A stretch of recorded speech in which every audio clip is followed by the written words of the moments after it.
Welcome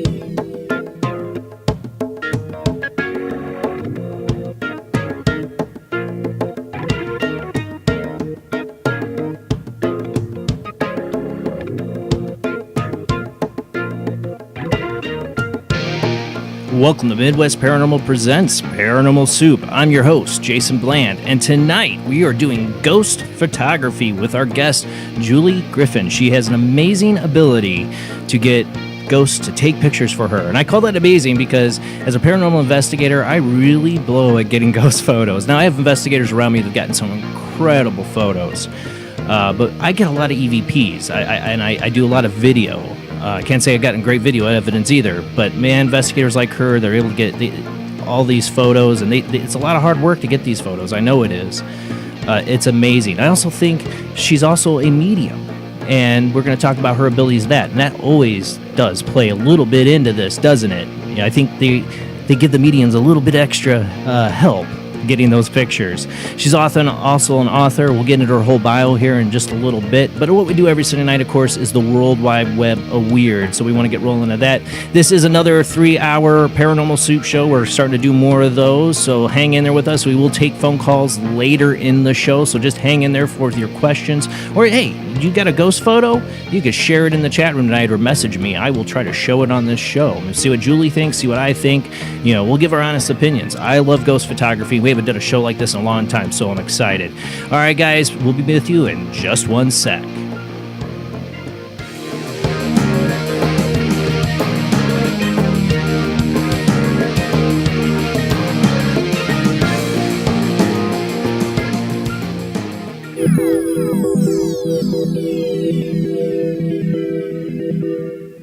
Welcome to another night of Paranormal Soup. As I said before, I'm your host, Jason Bland. We are streaming out live as a webcast at Midwest Paranormal Presents Paranormal Soup's Facebook page. For those listening on Late Night in the Midlands Radio Network, where we are also a radio show where you can hear us. We play copyrighted music there that you can't play on Facebook. You'll hear the down low about that in a little bit when we go to commercial break. But go to Late Night in the Midlands Radio Network, donate, subscribe, do what you can to help keep this network going. There is a chat room now that is subscription-based only.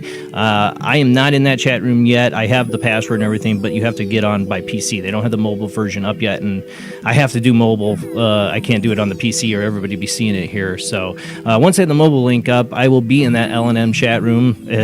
And people that know me know that's kind of a joke because I really suck at trying to pay attention to the chat room. But that's why I have my beautiful co-host with me, Jamie D. She is in at least the Facebook chat room tonight. I'll make sure she gets in on the L&M chat room when it comes down to that. We got to talk to Katie about that. But how you doing tonight, Jamie? Let me bring you up on screen. Doing great, and really excited to hear about some of these ghost stories. Yeah, that's the great thing. It's not just the photos, there's stories. She's an investigator, she's a medium. So we'll talk about it. We were going to have her on by Google Hangouts, but sometimes that just doesn't work. Technology doesn't abide. And so we're going to have her on the phone line after the World Wide Web of Weird, after the first commercial break. And she will be watching. Hopefully she can see the pictures we're going to be sharing of hers through the Facebook video stream. Speaking of that, though, let's go ahead and get rolling into the World Wide Web of Weird.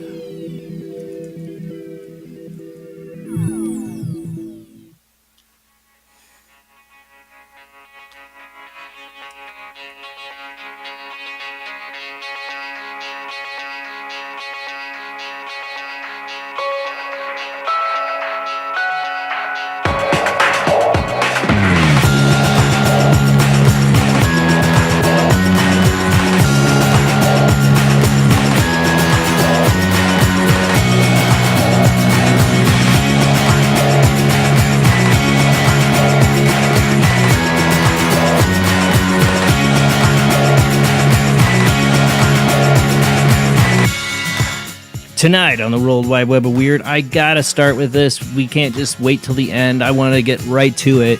Everybody's talking about the Solar Observatory in New Mexico that was shut down for mysterious reasons. And I don't know if I'm going to even read the article because I've read so many different articles. I wasn't sure which article to read. I'm just going to give you the lowdown of what I know about this situation, which isn't very much. There's a lot of rumors flying, but man, it's definitely an intriguing story. For those of you listening on Late Night in the Midlands Radio Network, we are a webcast, so we do show videos and pictures on our Facebook page, Midwest Paranormal Presents Paranormal Soup, where you can see the videos and pictures and photos we share. Like tonight is going to be a pretty good webcast show to watch because we're going to have some ghost photos to show from Julie. But I will give my best narration. The only benefit of listening is you get to hear the good music. That is one of the big benefits, and I love Late Night in the Midlands Radio Network for providing me with that opportunity to do that. All right, let's start out. 6 more. This article is a little bit I wanted to bring up. This one came from UFO Sightings Shot Spot. It says 6 more solar observatories closed. This could be the reason because there's these photos we're going to show. This actually, there's another article from Unexplained Mysteries. Well, not 6 observatories were closed. It was just the one. It was just the one. So that's one of the reasons I pulled this article up to point that out because you're hearing that they closed down 6. What I understand, I still don't know if this is totally true, but it wasn't that they closed. The other observatories had live feeds of the sun, and they all shut down at the same time. Now, I have not verified that. I don't know if that's true, but this article goes over a woman here. Let me see if I get the right person. I took these here. I have my notes. I find the notes here. It said 6 more observatories: Australia, Chile, Spain, Hawaii, and Pennsylvania. Like I said, I think it was their solar space cams that went down at the same time. The NX 232D network dome camera located in Sydney, Australia. The Southern Astrophysical Research Telescope, that went down. Webcam for the Canada, France, Hawaii Telescope Observatory in Hawaii went down. And they're saying, a lot of people are saying, because this woman, Marjorie G. Hill from Salem, Indiana, way to go, Marjorie, from Indiana, has photographed something extraordinary near the sun, what she can be described as large disc-shaped UFOs, as well as a huge fleet of UFOs that accompany them, massive disc-shaped UFOs. Now, usually when I get these solar pictures, now, she has an attachment, a filter that attaches to her iPhone, and she took this actually with her iPhone with this it's like a little scope thing you can put on your iPhone, and you can take pictures of the sun and space. It's pretty cool. I don't know if these are legit pictures or not, and usually when I see solar pictures, I'm like, there's a lot of weird stuff you can see that's nothing, that's solar flares in this, but this is really weird. There's one that looks like a big, huge flying saucer, but it would be massive, massive, massive for how close it is to the sun, how big it would have to be. I don't know. The reason they closed it down, that they did release a statement, said for security reasons, and that's it. Speculation, logical explanation, there is a military base within viewing of this observatory. Maybe there's some spies that got a job there, say that, I want to look at the sun, and then they point the cameras over at the military base. Speculation remains. There's a video out there of a guy who went to the observatory. It's supposed to be cordoned off, but he really just walked up there. There's nobody there. I guess they have stationed security guards there, but nobody was there at the time. He walked right up there. You can find the video, I'm sure, easily. He walked right up there, and the really interesting thing is he looks inside the window of one of the buildings, and sitting in was it a toilet or a trash bin? I can't remember. Was a DVD of X-Files. I'm not joking. There was a DVD of the X-Files sitting there. So I don't know. Speculation is rampant on this one, and all we can do is speculate until we get some information. Maybe never will get information. But the fact that the FBI got in and they closed down the post office too is another interesting factor of the story. Why would they close down the post office? Oh, welcome to our panel as well. Just joined us is Rob Autry from St. Augustine, Florida. How you doing tonight, Rob? You've seen this story, right? Oh yeah. Yeah. What do you think? There's so many possibilities. Everybody's speculating. I don't know. The first thought when I first saw this, when it first came out, was like, are we going to get hit by some big solar radiation? But by now we would have been hit by it if they were shutting it down, I think they saw something that somebody's trying to put the hush on. I don't know exactly what. It's either that or the other, like I said, logical explanation would be that there were some spy people. If you were spies, you want to get a good look at the military base, that'd be a perfect place to do it. I can't remember the military base. I want to move on here. I had it in my notes, but I already went away from them. But there is a military base within viewing range of that solar observatory, and it could be a good spot to keep an eye on. Maybe they're trying to find out what UFOs they're flying there. I don't know, but let's move on. All the other ones closed. Yeah, I wanted to cover this first because I know we could get into a long topic. We could talk all night about all the speculation of it, but we really just have to wait and see if any more information comes out or any really good investigators are able to dig up more. All right, this one for your fake news segment of the night. With a hurricane pounding down, coming here. This is from the Weather Channel, and I know a lot of you have seen it, but I have to play this. This is just too funny for people listening. I'm sure you've seen this video. Even the Weather Channel, this is from Funny Vids, even the Weather Channel reporter needs some acting skills these days. Hurricanes is a hot topic these days, and having Florence in North America, the super typhoon Megan has been churning across the Pacific. I'm sure Weather Channel needs some dramatic scenes to capture their audience eyeballs. So basically, it's a reporter standing here. He looks like the wind's just going to carry him away. Oh my God, look at this brave reporter out in the storm. And here comes these Joe Schmoes on their cell phones just walking around. Just walking around behind him.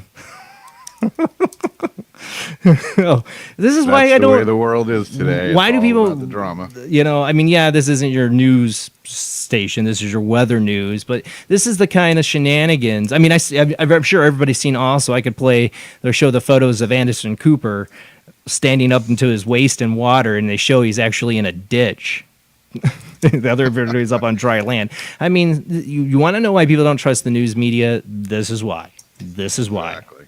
Don't fake it. If the wind's not going to blow you down, just stand there like, hey, it's mild winds. We're doing all right.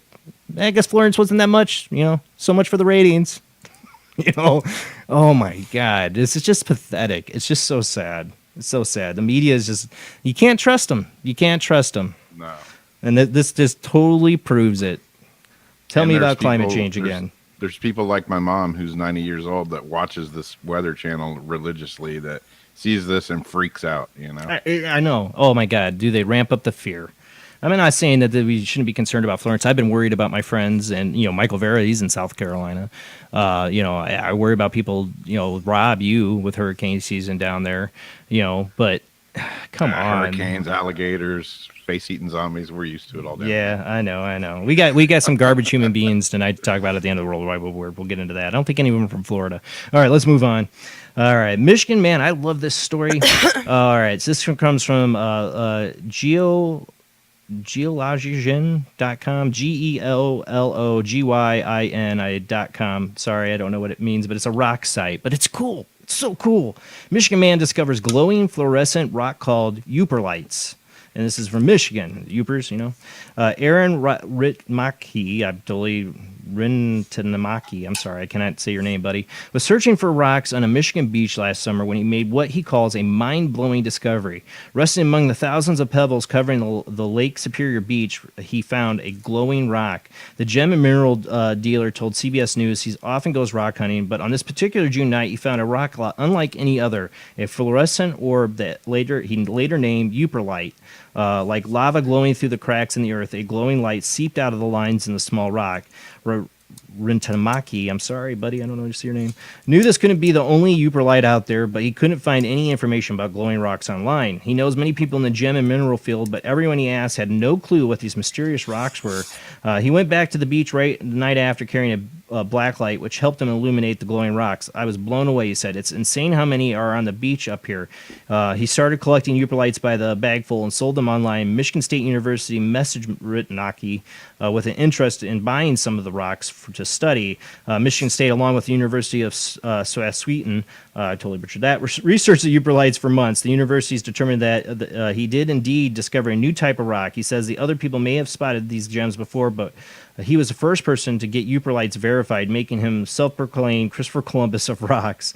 Ritmaki said Michigan State gave the rocks a scientific name, Sienite class containing fluorescent satellite. I totally butchered all that, I'm sure. The name he gave them, Uperlite, comes from the nickname Upers, or is that how you say it for Michigan's nickname? I don't know. Which refers to people who live in Michigan Upper Peninsula. I didn't know they had a nickname. According to Mineral News, a newsletter, mineral collectors that reported, mineral collectors, they're a serious business. What I want to know, what I think is interesting about this, you hear about the hollow earth, or aliens living in the earth, or people like was the Native Americans, was it the Hopis that believed they were taken down in the earth to survive during some kind of apocalyptic thing in our ancient past. You talk about people living under earth, and you always see the movies like Journey to the Center of Earth, and there's like glowing plants and glowing stuff. Maybe there are fluorescent rocks down in the earth in these caverns, and that's how, there's life down there. They have light. They have these fluorescent glowing rocks. I don't know. That makes my imagination go wild. But glowing rocks. I want to go up to Michigan and find them. All right, let's move on. All right, last week we had some really, really cool TR3B, whatever you want to call it, triangle UFO videos. It was from August 31st. I've seen another video come out. They dated it September 13th, and I'm like, no, this has to be. And it said Austin, or no, it was somewhere in Texas. I forgot the name of the town, but it was near that area. And I'm like, no, that's got to be from August 31st because I've seen those videos, and it's exactly like them. But they were triangle. It was an amazing triangle-shaped UFO people saw, and multiple people witnessed and videotaped. Well, this one comes from Melbourne, Australia. Melbourne family claims to have seen UFO over their house. Melbourne family claimed to have seen something unexplainable hovering over their house over the weekend and even managed to snap pictures of the mystery object. Paul Steinberg told the news.com AU that he was in the driveway of the North Caulfield home with his daughter about 8 p.m. on Saturday night when they both spotted the UFO. It was flying just under the clouds. It looked like the three red dots in a triangle formation, all moving silently together in a westerly direction, Mr. Steinberg said. It was just silently moving through the sky. Jamie, you need to mute yourself. You're making a lot of noise, whatever you're doing. Sorry.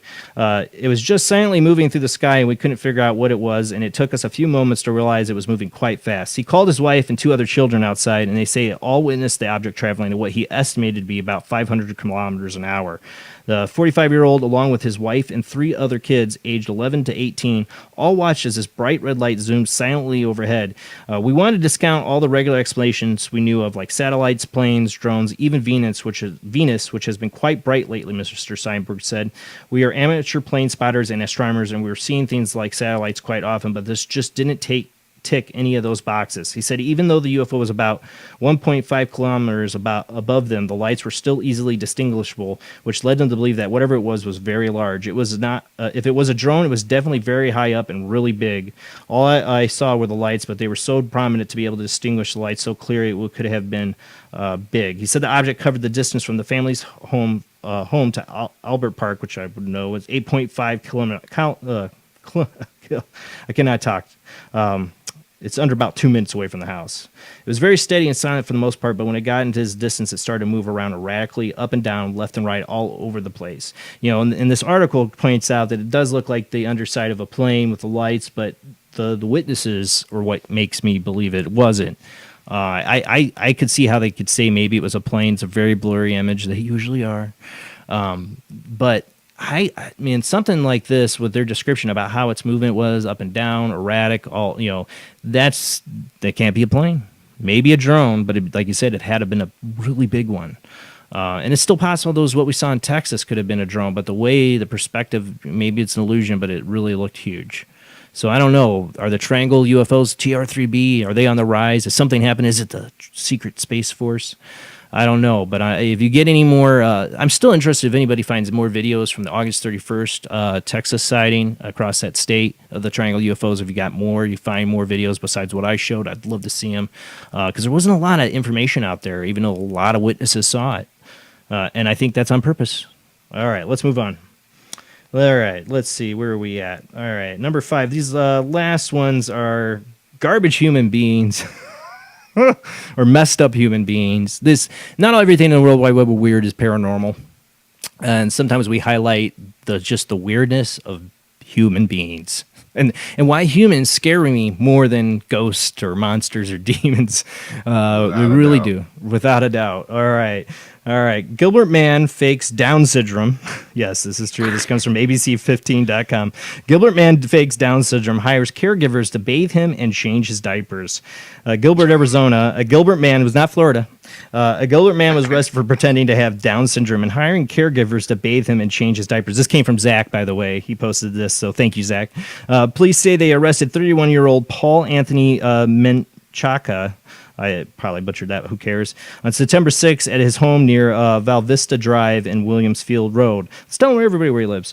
Menchaca reportedly posed as Amy and hired as Amy? Really? Wow. And hired a caregiver to bathe and change the diapers of her son. Oh, he posed as Amy. Hello, this is Amy. I have a son with Down syndrome.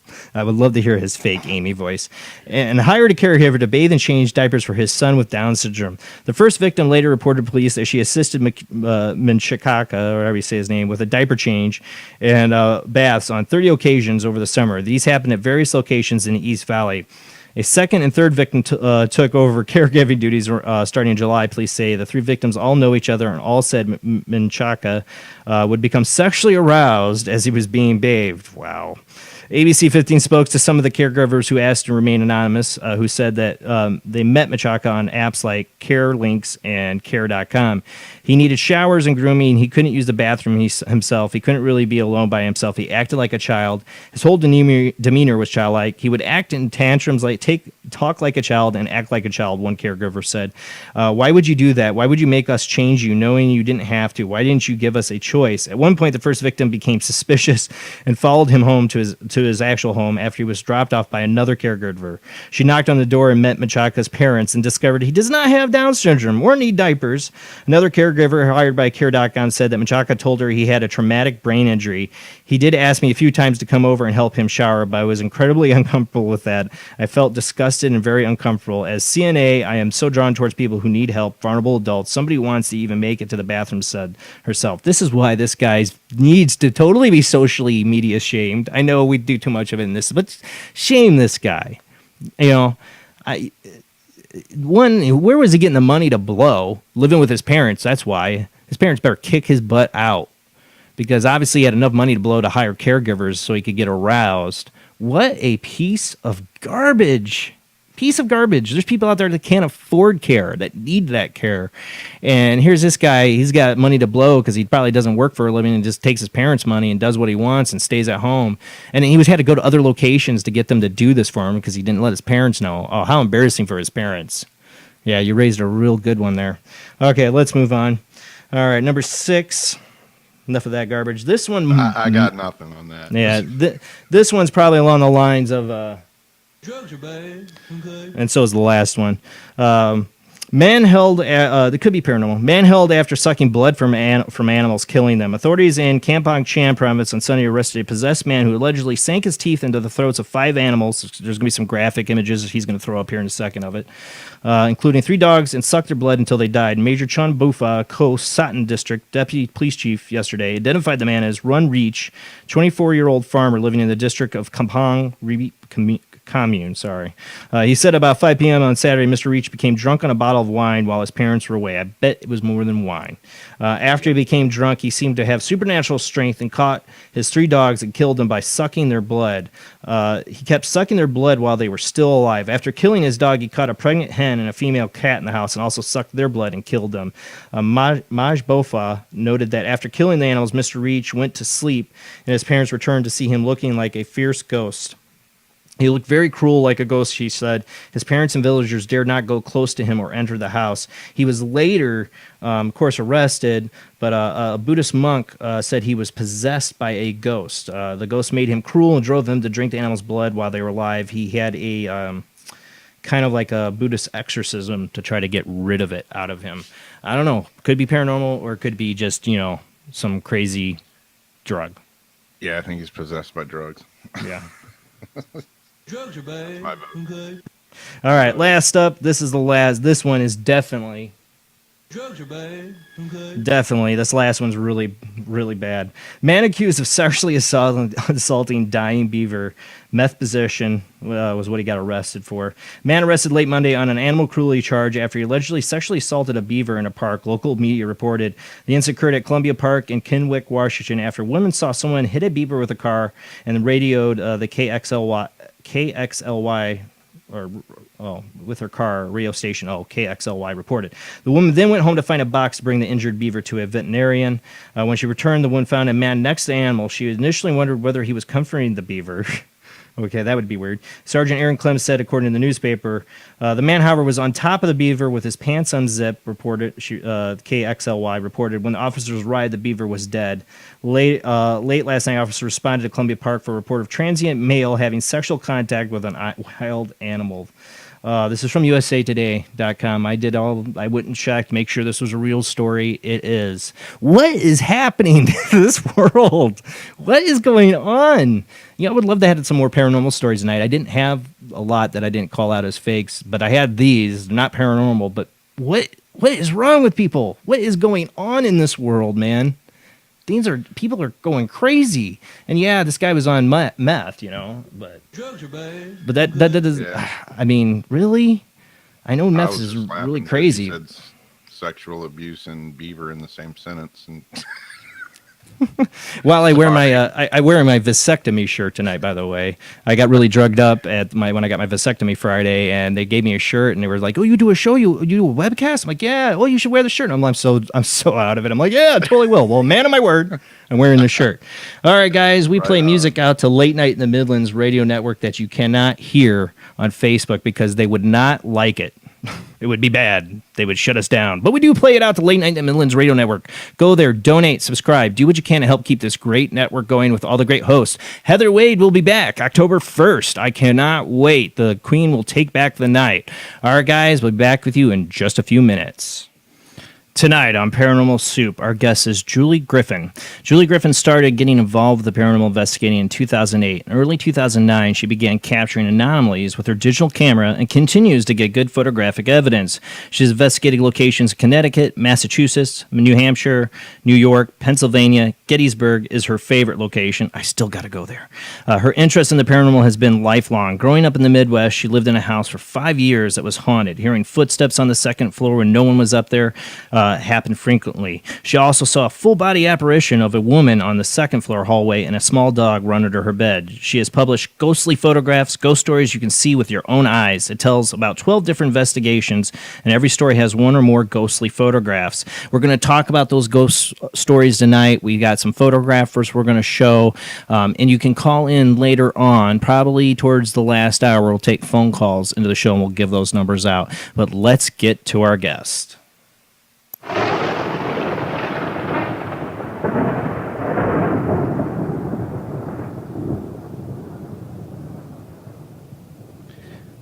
You there with us, Julie? I'm right here with you. Thank you so much for being on. Sorry we couldn't get you on the Hangout so you can see. Are you able to see the video playing on your end tonight? Yeah, I'm watching the live Facebook right now. Awesome, good. Yeah, the main reason we were, wanting to get you on, besides you're a beautiful woman, we'd love to have you up here with your pretty smile, everybody see, is that when you have a guest on and sharing evidence, I like them being hangouts so they can see it real time, but it'll be maybe 30, 60 seconds behind, but you should be able to get the gist to see the photos when we bring them up. All right, I gave a little bit of a bio there of you, but I didn't know. I'm going to give you the floor, Julie, to tell the audience a little bit more about yourself and how you got involved in ghost photography. All right. Just one question because, I've got the sound muted on, watching the feed. So I can hear you. And pretty much that's, I guess, how we're rolling this then? Yep. That's how we're going to roll. Okay. In 2009 is pretty much when all this started for me. 2008 was a really bumpy year, and I needed something new. I had a new camera, and I decided that I was going to go out and learn how to be an investigator. I've grown up in 2 haunted houses as a kid out in Ohio, so, listening to footsteps above, watching chandeliers swing, doors close, it wasn't a big deal. It was actually kind of cool when it happened, and it happened during the daytime, so it wasn't scary. And the way my folks treated it, especially my mom, Dad's a skeptic, but that's changed. That's another story. That it was simply the personality of the house, and it's like, oh, that's kind of cool. So it was actually, kind of a special thing when you got to witness this. And I got to the point that, okay, I want to learn how to do this, but I want to learn how to do it right.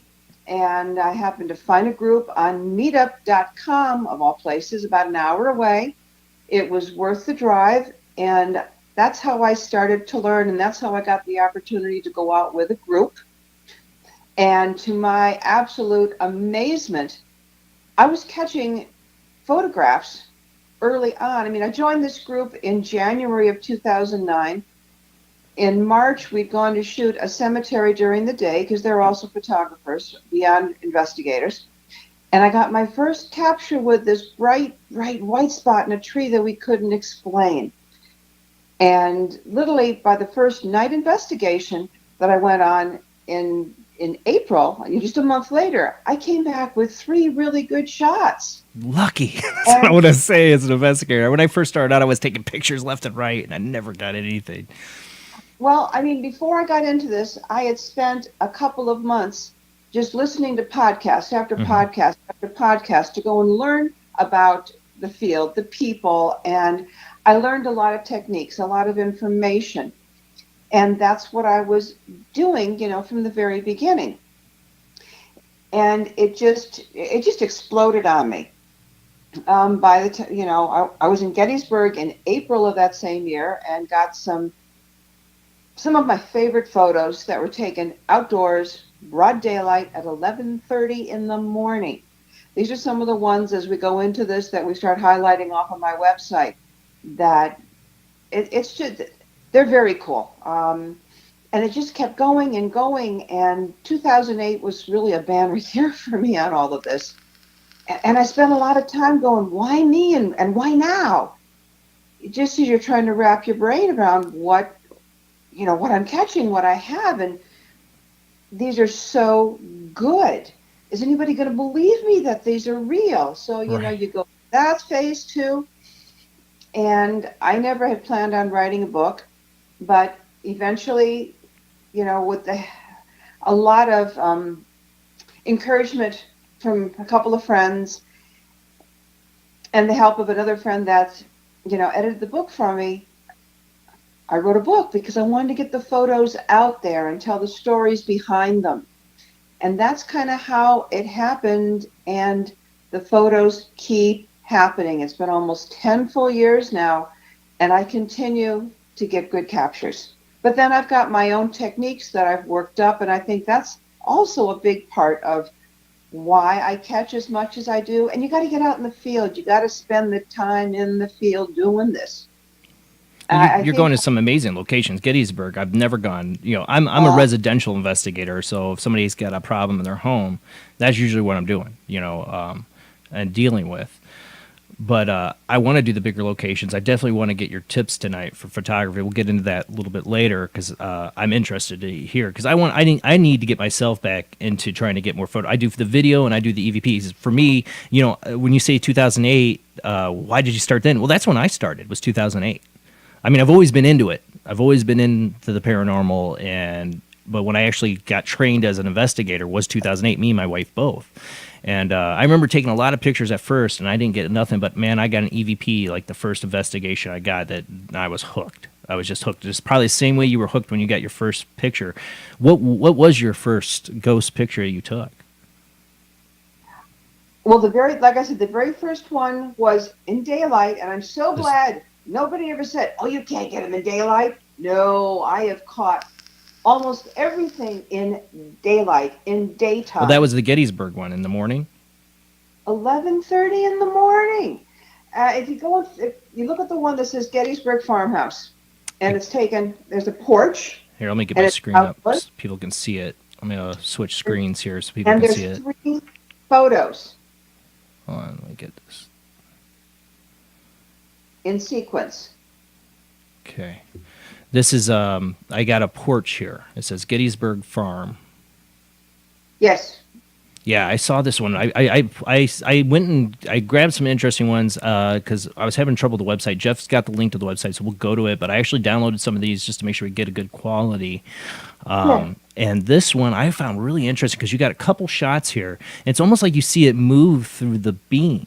Yes. There's a total of 3 shots because what I do is you take 3 shots of every single time because energy moves and changes and as it manifests. And sometimes you catch it in all 3. And yes, you do see it in the first shot. The second one, it looks like it wraps around the pole. Yeah. And then by the third shot, not as much. But if you take a look at this, there's direct sunlight on it. Oh, yeah. If you look toward the roof, you can see where there's shadow. But there's sunlight on it. And there's even kind of a little bit of rainbow. Yeah. I would call it coloring. Does that mean there's moisture in there? You always wonder some of these mist stuff that happens, And it just, you end up with more questions than you do answers. But I'd gone to this location. I'd heard about it through a podcast. And even how I ended up there at that time was an absolute chance. I had decided I was going to go and explore in Gettysburg. I was going to go to my furthest choice location first and work back. So I wanted to go and check out Cashtown, where ghost hunters had done a big investigation. I was curious about that. And I put it in my GPS, and it said it doesn't exist. Now, that makes no sense because Cashtown has been around for a long time. I even know about it, and I've never been there. Well, but my GPS didn't recognize it at all. So it's... That is odd. So, yeah, okay, well, things happen. Things just happen for a reason. You know, I don't believe in coincidence anymore. You know, the older I get, the less I believe in it. That's kind of how I go and put it. So that was my next location. And I went and I walked around. Nobody there. There's a huge barn that I know is used as a field hospital. And that's where I expected there to be some activity. And there was nothing. So I kind of walked over to the house and walked around it. And by the time I got to the porch, it's actually, that's the upper level. It's a lower and upper level porch. And I could just sense that there was somebody up there. And I'm just talking away to them because that's what I do. You know, I'm a guest. And I knew the house had quite an upgrade. And all the stone had been repointed. It was gorgeous. So I just talked and kept taking pictures while I did this. And I knew there was stuff on the upper porch, but I didn't know where. I didn't know what. Trust me, I've talked to a lot of just inanimate objects or areas, and nothing's happened. But this is one where, wow, they were really there. Well, I find it interesting when you say you talk to them, because, you know, if I think about how I've done it in the past, only time I'm talking to them is when I'm recording. When I'm taking pictures, I'm quiet. So there's a mistake I might be making. You know, I need to be talking to them like, you know, smile for the camera. No, but you know, I with any of the evidence people get and communication people get with spirits, you know, it's not just the equipment, it's not just your camera, it's you. You're part of the medium of it. So I you know, you play a big part of it. So you're talking. Well, you say you have mediumistic. You know, you say you're a medium, right? You have psychic abilities. I've worked with mediums that they do get really good pictures, and it's their ability. Like you said, you knew something was up there. Well, that's kind of been a really unique journey in itself. When I started with this, I considered myself a sensitive. I could pick up on energies, and I just kind of knew where things were. I kind of explained it like when you walk into a room and you see your cat or your dog just staring at the wall for no good reason. They know there's something there, right? But we have no idea. That's how I would feel. It's like I would just go to an area, and it's like I'm just drawn toward it. I don't know why, but so anything that got my attention in the tiniest bit, that's where I would shoot. It turns out that what I would call the mediumship started in 2011 in April in Gettysburg. So it's been kind of a growing thing, and I've only really come out publicly as a psychic medium this year. Because that grew over time, you know, where first you saw them and then they started to move. And then I would get more of their feelings and emotions and information. And probably in the last 4 years, I've been actually able to go and get the communication where I can do a proper reading, where I can sit down with somebody, and I'm a very visual medium, and just wait until, give it a minute or so, and I will see who or what is around. It's not always people. I've seen more than people. Yeah. And that's something that, you know, I do. I go out to readings at fairs and such, and it's been really nice being able to be public and be comfortable with that. But it took me time to be absolutely sure that this wasn't random, that I could consistently do this. And you got to get to a point where you're ready if somebody goes and says, no, that they scoff you, they don't believe it. But I went Right. through that with the photography too. You just got to believe in yourself, and you know what you can do, and you know it's real. I've worked with doing this now since 2008 as you. I've seen some investigators who started out as not a medium, not a psychic, but as they kept doing more and more investigations, they discovered they did have abilities, and some people scoff at it. I've seen other paranormal investigators scoff at it, but I don't, because when you start doing this, you're asking for communication.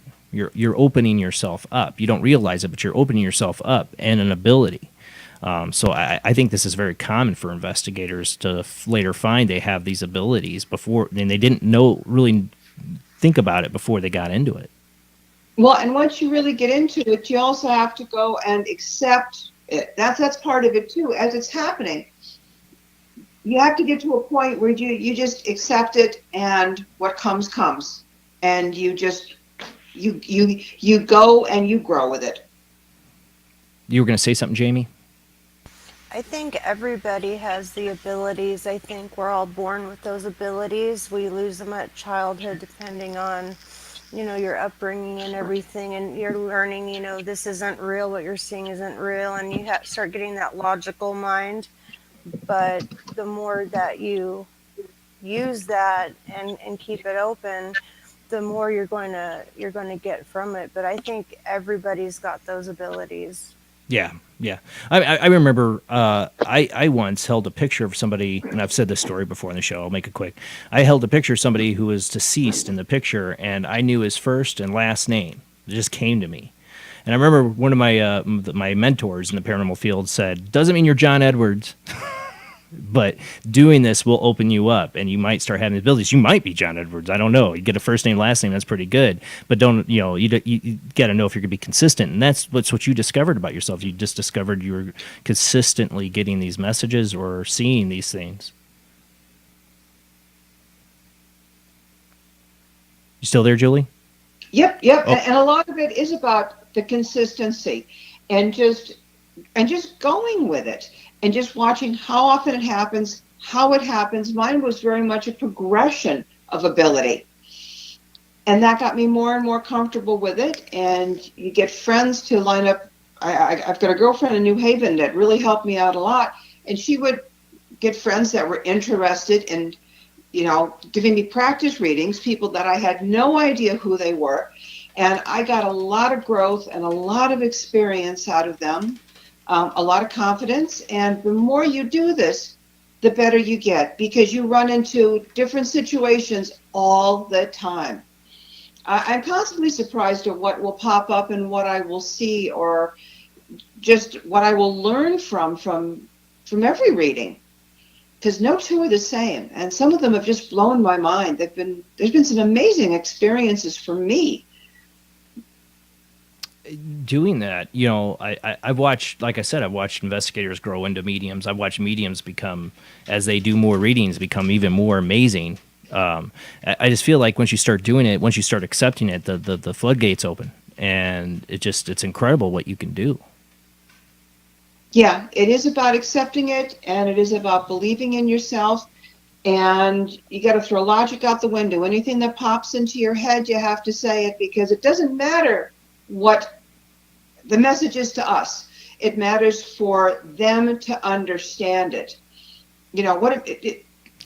These things, they mean nothing to me personally. Right. I am just passing on information that I want them to go and see if they recognize, and give them a good reading. That's my goal. I like to be an evidential medium. I want to give them something that there's no way I could have known.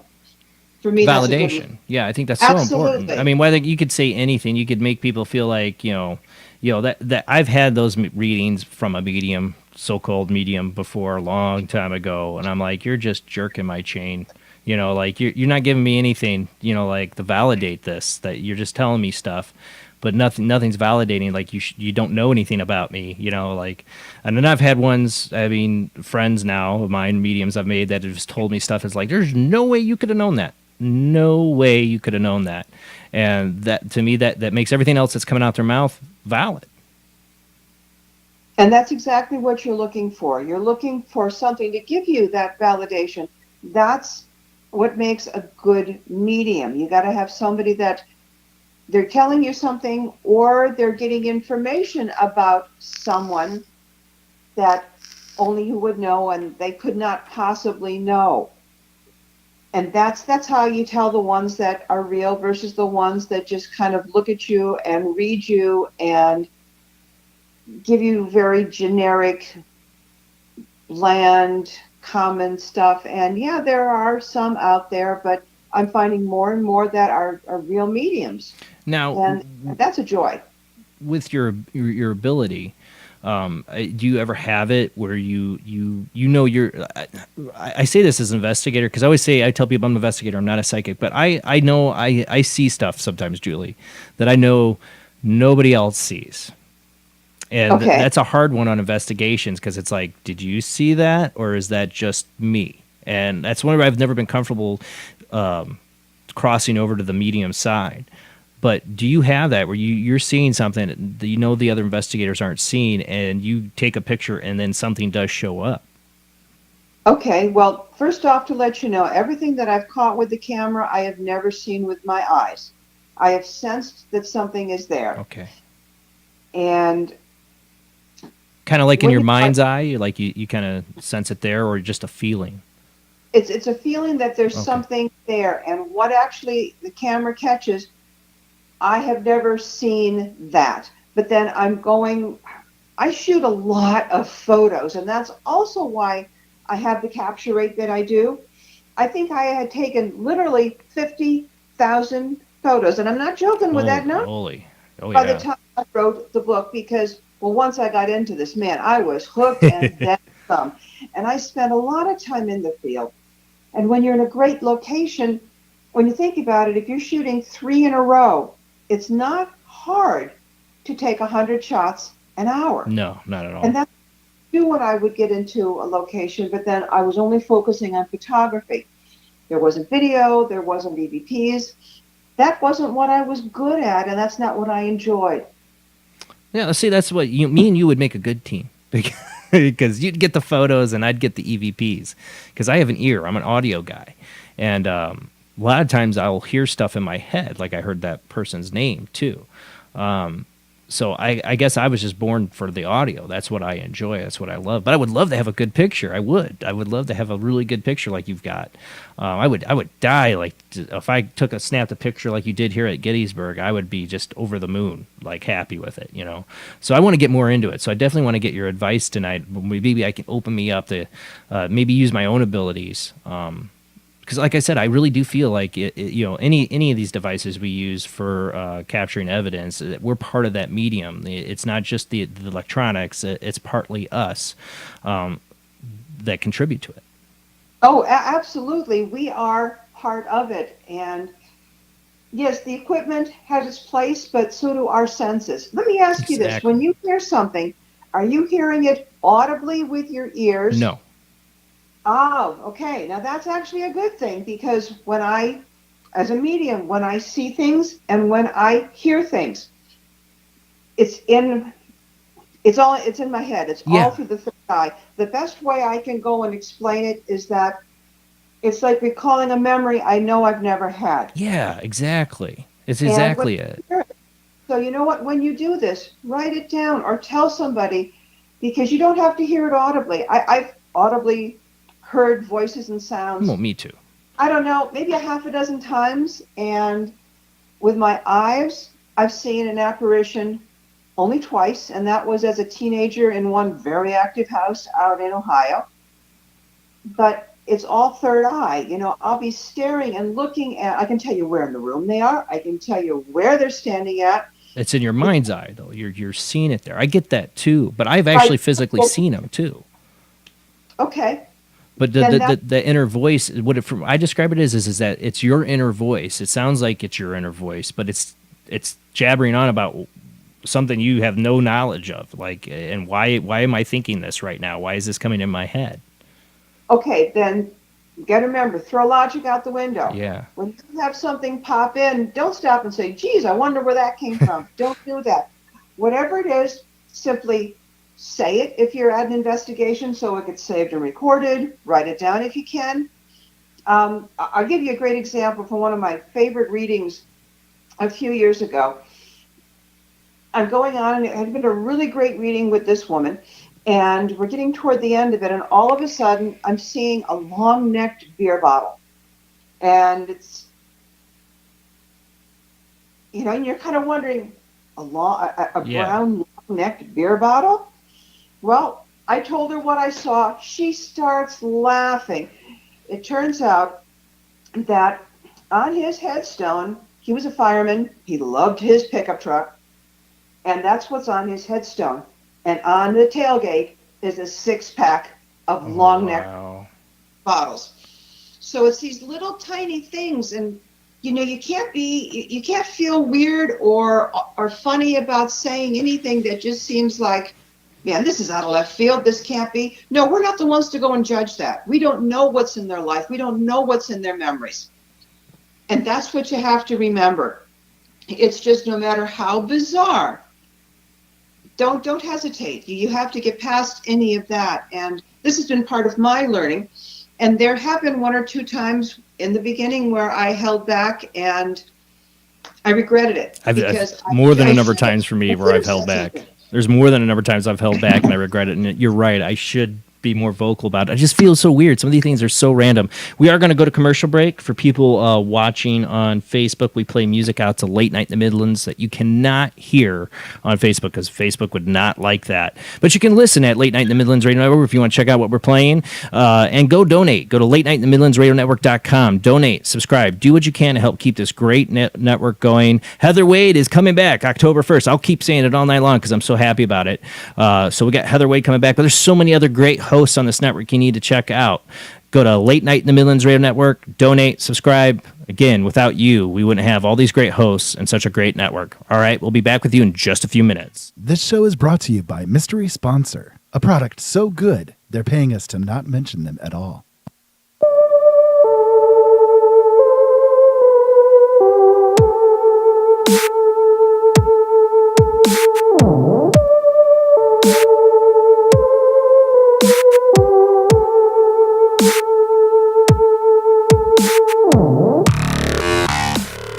Tonight on Paranormal Soup, our guest is Julie Griffin.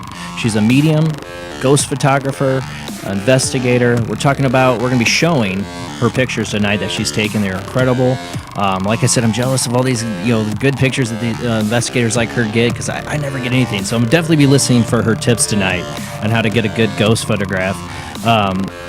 Again, we will take call-ins, and if you want to call in and ask her for her advice, please do. Or you want to share a picture, you can get it to one of the moderators in the chat room. They will get it here to us, but that's Jamie or Rob that's in the Facebook chat room. Like I said, we're not in the LNM chat room right now, not till they get their mobile version up, and then we will be. But you get it, your questions or pictures we want to share tonight, we will show them to Jamie and Rob in the chat room. They will get it to me or let me know. Jamie, Rob, call it out tonight. Let me know if they got questions in the chat or if somebody's got a picture they want to show. We'll take a look at it. Ghost photos tonight. I haven't done a show on this in so long, and I love it. I just need to get my own pictures. That's what I need. But let's go ahead and find out from our guest how she does it.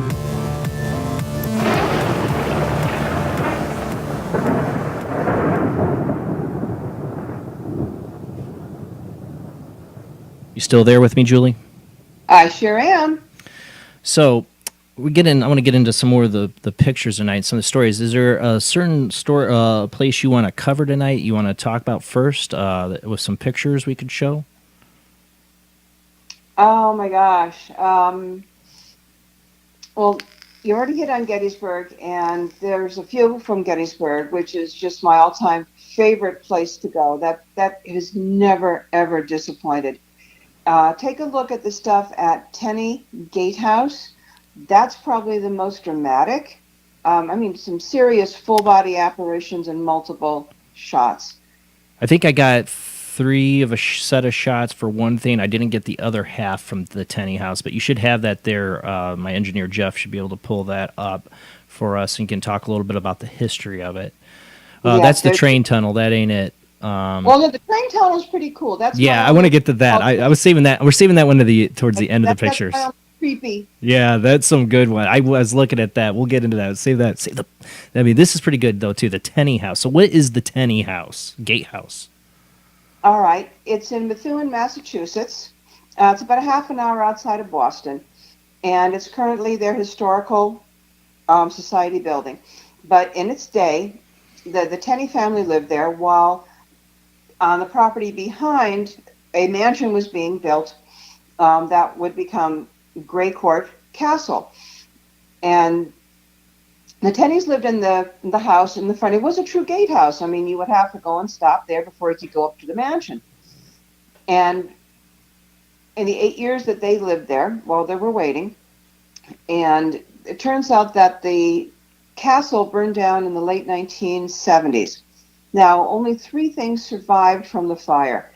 And one of the items is in the photo, and I think it's pretty important in it, and that's the organ that you see at the bottom of the stairs. This is the cover of your book, isn't it? Is this picture? Yeah, because it's like a serious wow photo. But I had gone there to a public investigation. That's how I get into a lot of locations. I look to see where they're opened up. Now, I knew it was sold out. I knew it would be very busy. So I got there a good half an hour early, hoping to go and convince them to let me come in early, and it did. So I'm in the house before there's anything going on. And the shots down the staircase are taken at about 6 p.m., and this is taken in early October. And for some reason, I'm standing at the top of those stairs, and I'm just so compelled to shoot down those stairs. And I did it multiple times over the course that I was there. And I like to put up photos that don't have things in them, because you'll see there's first a shot just down the stairs, there's nothing there. Then there's one where somebody walks into the picture, and you can see the dark body. Did you got like a pink hood on? Is this well, there's this crazy. Yeah, show the other one first, Jeff. pink Not that one. hat. Go back to the other one. But there's this crazy pink hat. Yeah. And I don't really know why that is. And then in the next photo, it is moved. And you can see, if you look at the keyboard, you can see, whether she had a glove on, whether she had a dust cloth or something in her hand. I would guess that it's a glove, because I believe this is Mrs. Fanny Tenney, who had lived in the house. Yeah, And it does look like they're wearing gloves. you can see the movement. They're interacting with this. Now, this organ survived the fire. It had been given to a caretaker. And when he passed away, he then gave it to the Historical Society. It had been in the house only 2 months before I took these photos. So I think she was recognizing it and interacting with it. That's my own feeling. And while you're snapping these pictures, there's nobody there. Nope, saw nothing. I just felt compelled to do this. And this was still in that time where I felt I was a sensitive, and I would just feel things. And That's incredible. I just shot. I probably shot that a half a dozen times, that location, over the course of the night. And then, but this early one before they opened up, that's the one that I caught it in. And I tell you, when I looked at those photos later that night, it took me a while to wrap my brain around what I had caught. Yeah, because we're looking right at that spot. You would have saw somebody if And nothing, absolutely nothing. The camera sees it, my eyes don't. And there's another set of 3. I mean, that was a big night. That was around 6 o'clock. There's another set of 3 taken about an hour and a half later. And there's a green plaid dress that I was so drawn to, and that's what I just kept photographing and photographing. But the big surprise was in the window. Jeff, you would have to pull that, because I didn't get time to get those. Those are the next set of pictures she has on the Tenney Gatehouse off the website, if you have access to the website, Jeff. And again, that's a group of 3, and those are pretty amazing too. That was a big night for me. Well, you get a full body apparition like that just popping into your picture. I mean, it's clear it's not a mistaking for, unless it's a real person, but you would have saw him. What kind of camera do you normally use? Okay, what I was using, For the longest time, it's a Nikon P as in Paul 80. And it's basically a higher end point and shoot. And by that, I mean, it's got, the viewer. It's not just the back screen, but it's got the eyepiece viewer on it.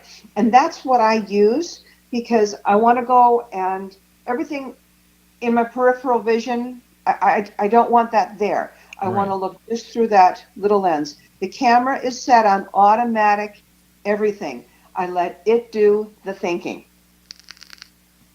And that's what I used for the longest time. Something else I noticed in the picture of the one where you're looking down the stairs and this apparition, there seems to be like a white mist on the organ. As it's not there in the other pictures, but when that person walks up to it, there's like by their hand like this white kind of mist. It's in the last picture, I noticed. Not that one, Jeff. The other one. If you go back. Okay. I'll have to take that one. Here's he's got the picture of the window. So what's the story again on the picture in the window for the Tenney Gatehouse? Well, if you take a look in the window, there's a man in the window. That's not you in the reflection? No. Wow. No, not at all. That is not. Nope. The first shot, there's a man. The detail in his shirt. You can see the fold in the shirt, and you can see that he has an arm that is up. He's wearing what a workman would wear in the mid-1800s. Yeah. And in the second photo, he's moved. His arm is down. He's turned a little bit. You can see, and this is what I think is the really great part about this photo. If you look in the shoulder area of the shirt, you can see the Y. Oh, yeah, you see it. It goes down his back. You can even see the tab words attached. Wow. You can see that he's kind of a strawberry blonde colored hair. Yeah. You can see the little ponytail. And now there's a double surface here. Yeah. Because you're seeing all of this in front of the red frame. There's plexiglass that they've put over the windows. It's a historical building. They can't modify it. They do it, for heating purposes. And that's why you're seeing, some of the detail in front of the red painted frame of the actual window. Well, it almost looks like a skin texture by him, like on the window. Like, I don't know if window, all right, the glass itself is colored and does have a texture to it. Okay, that's what I'm seeing. Okay. Yep, and we're also on the second floor at this point, too. Just kind of an FYI. So he would be outside the window. If it was outside the window, he'd have to be floating in the air. Well, my belief is that he is inside and he is working because it's off to the left of the shot. There's an incredibly ornate fireplace. Lots of the woodworking, the newel work that's very elaborate. And I believe he's busy working. Wow. I find it really interesting that the dress is what I was so obsessed with that night. This one was also taken with a flash. The room was dark. Where downstairs, that's where you got kind of an orange hue to the first set, because I don't use the flash unless I need to. Oh. And that's why you get that, because there was enough light to take the photos.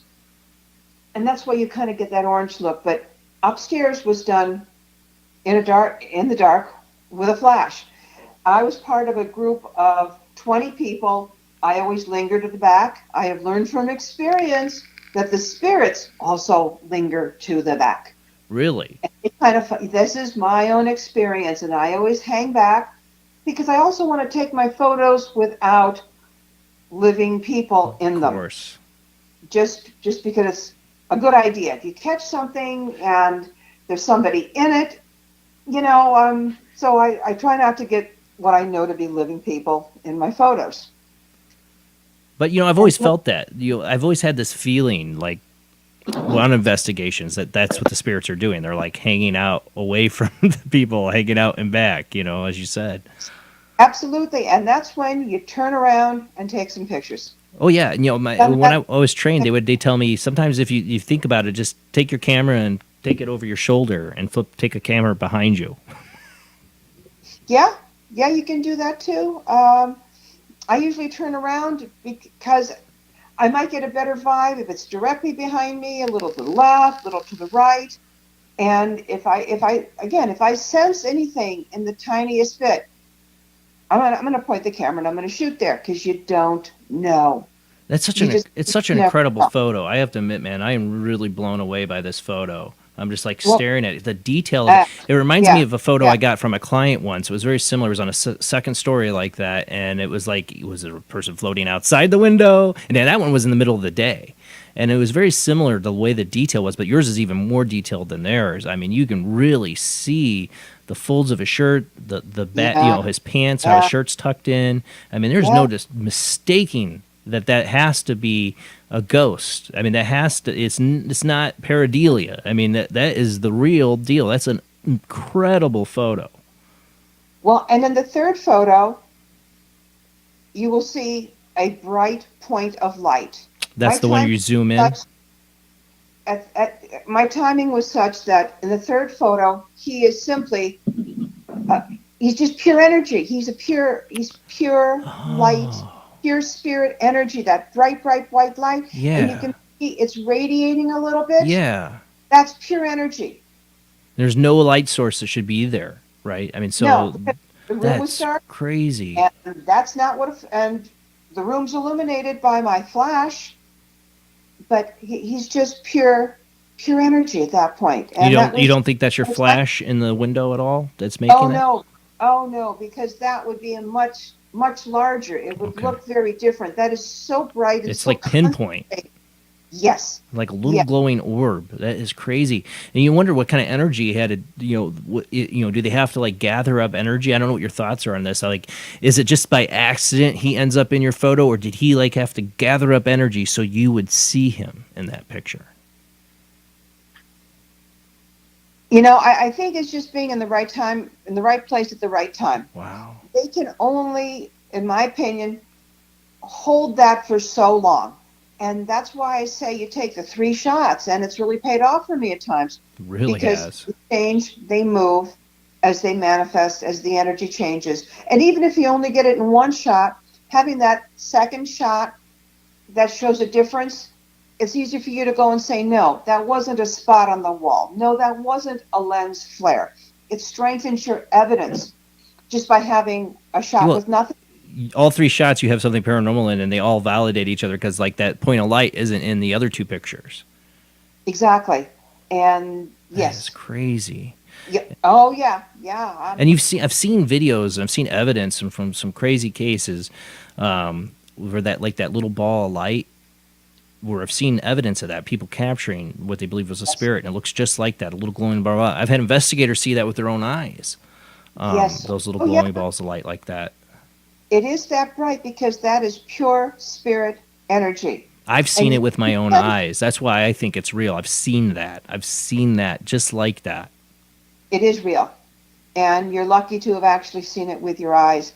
And when you get it on video, we all know how dust particles move across when you're shooting video. And you're looking for when things move in a pattern that just isn't possible.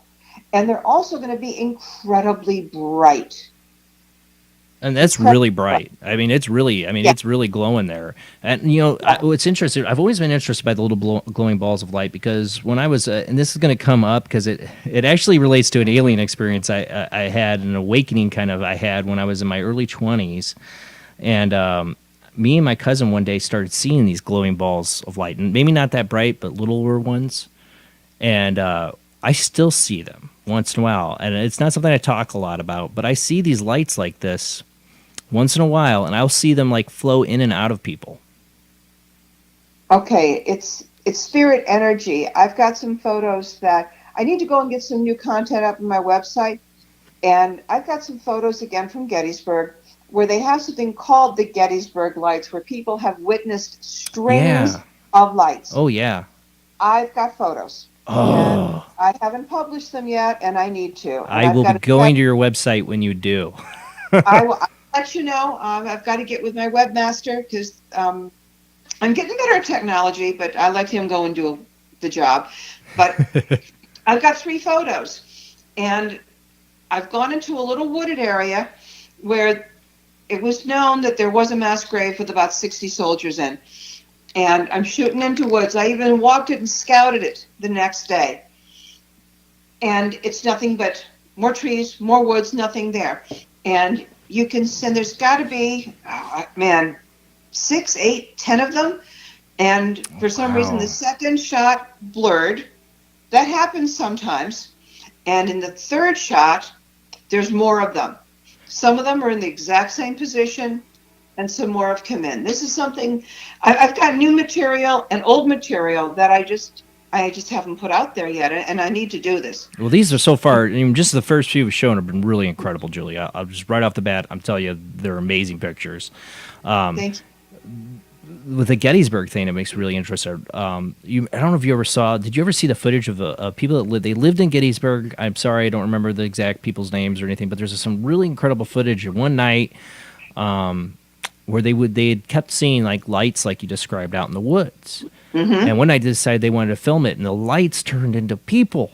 And you could see the Confederate soldiers like marching off into the woods. Have you ever seen that footage? Are you familiar with what I'm talking about? No, I'm not, and I'm getting chills with you just telling me it.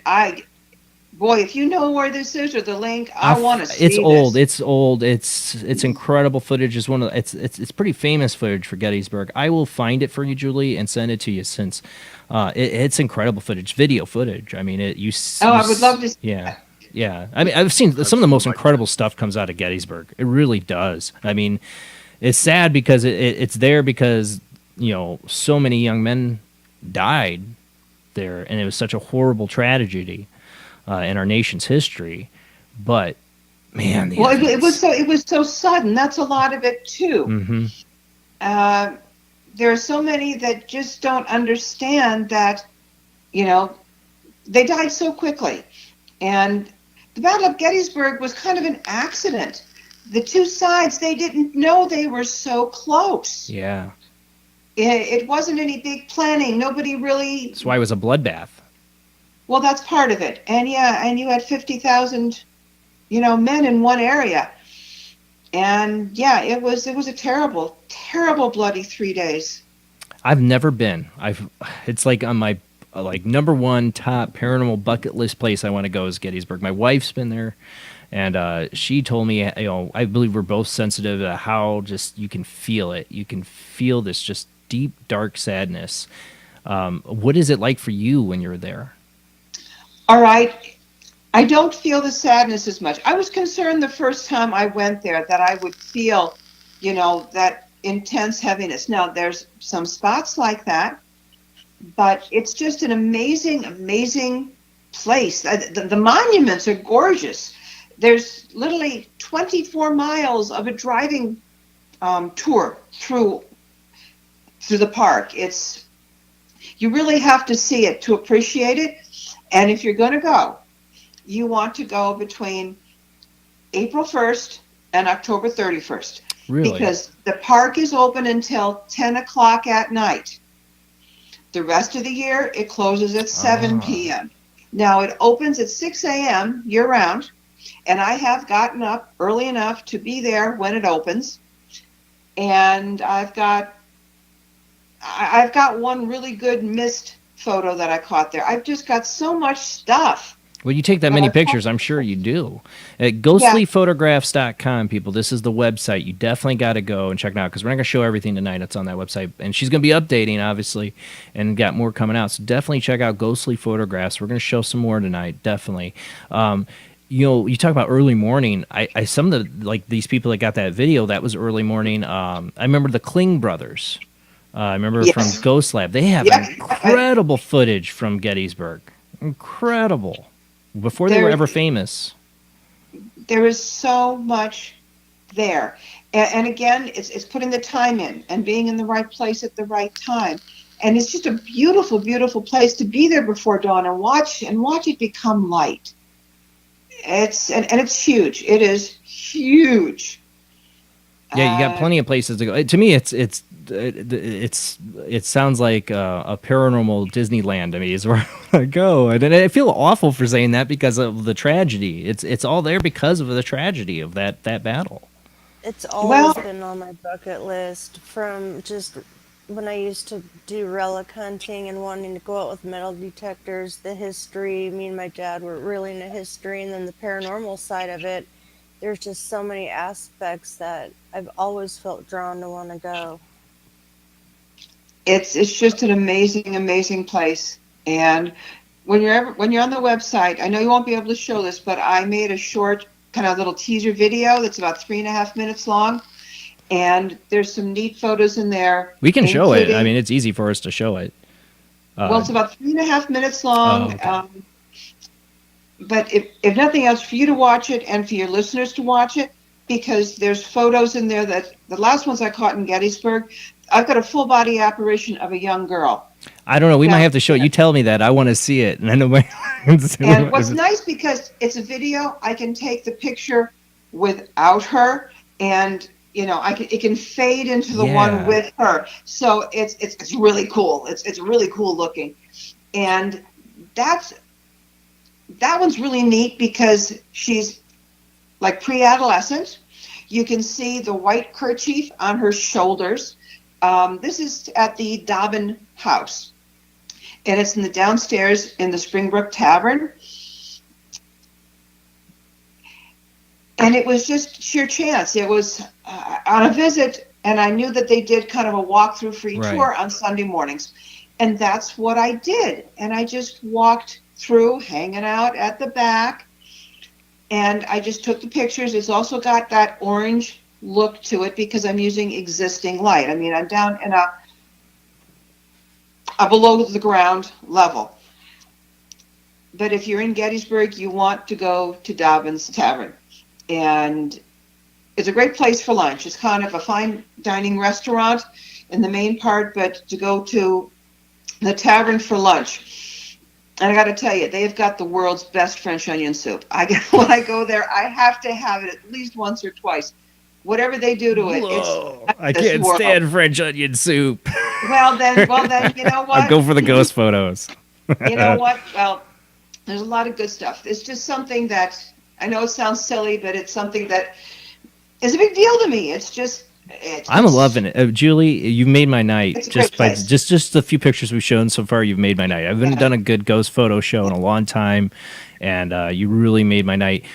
Jeff did find the video. I see he has it up, but let's wait. We're going to go to our another commercial break, and when we come back, I think we should play a little bit of that video because you've tempted it too much. I got to see. It sounds so Okay. amazing. So And maybe there is audio with it, so it's kind of, nice little, mood music with it, and I've got slides. we'll show it. It's got some neat stuff in it. I know my radio audience can't see. Sorry, people listening on Late Night in the Midlands, that's the only benefit you don't get. You get the music, but you don't get to see. But you can come to Midwest Paranormal Presents Paranormal Soup Facebook page if you want to see these pictures, or just go to the commercial-free version we post on our YouTube page, or you can go to mwpparanormalsoup.com where I have the episodes posted, the recent ones, on our website. You can watch the edited version later on if you want to see these pictures if you're listening. But for people watching, we do play music out the Late Night in the Midlands Radio Network you cannot hear, so don't freak out when you get quiet. We will be back with our guest, Julie Griffin, with these amazing... So far, I'm blown away. I'm blown away, people, by these photos. They're incredible. I love it. Like I said, she's made my night just with a few pictures we've already seen, and there's more to come. So hang in there, guys. We'll be right back after this commercial break. Tonight on Paranormal Soup, our guest is Julie Griffin. She's a paranormal photographer, ghost photographer, and a medium, author. She has had some incredible pictures we've already shared so far tonight. For people listening on Late Night in the Midlands Radio Network, this is definitely a webcast show tonight because we do have some incredible evidence. I love you guys listening, but if you do want to check out the photos tonight, you want to come on over to Midwest Paranormal Presents Paranormal Soup. check out our Facebook page. This is where we're streaming live video. If you want to go back for seconds, just want to listen tonight, and you're going to go check it out later, you can check it out on that page, or go to our YouTube channel, Paranormal Soup, Jason Bland. You'll find the edited show there about 4 days after this airs, and you can go and see these photos again. Take seconds, come back, listen again. I love that. But our guest tonight, let's get back to her, because these are some incredible. I am truly blown away by these photos tonight.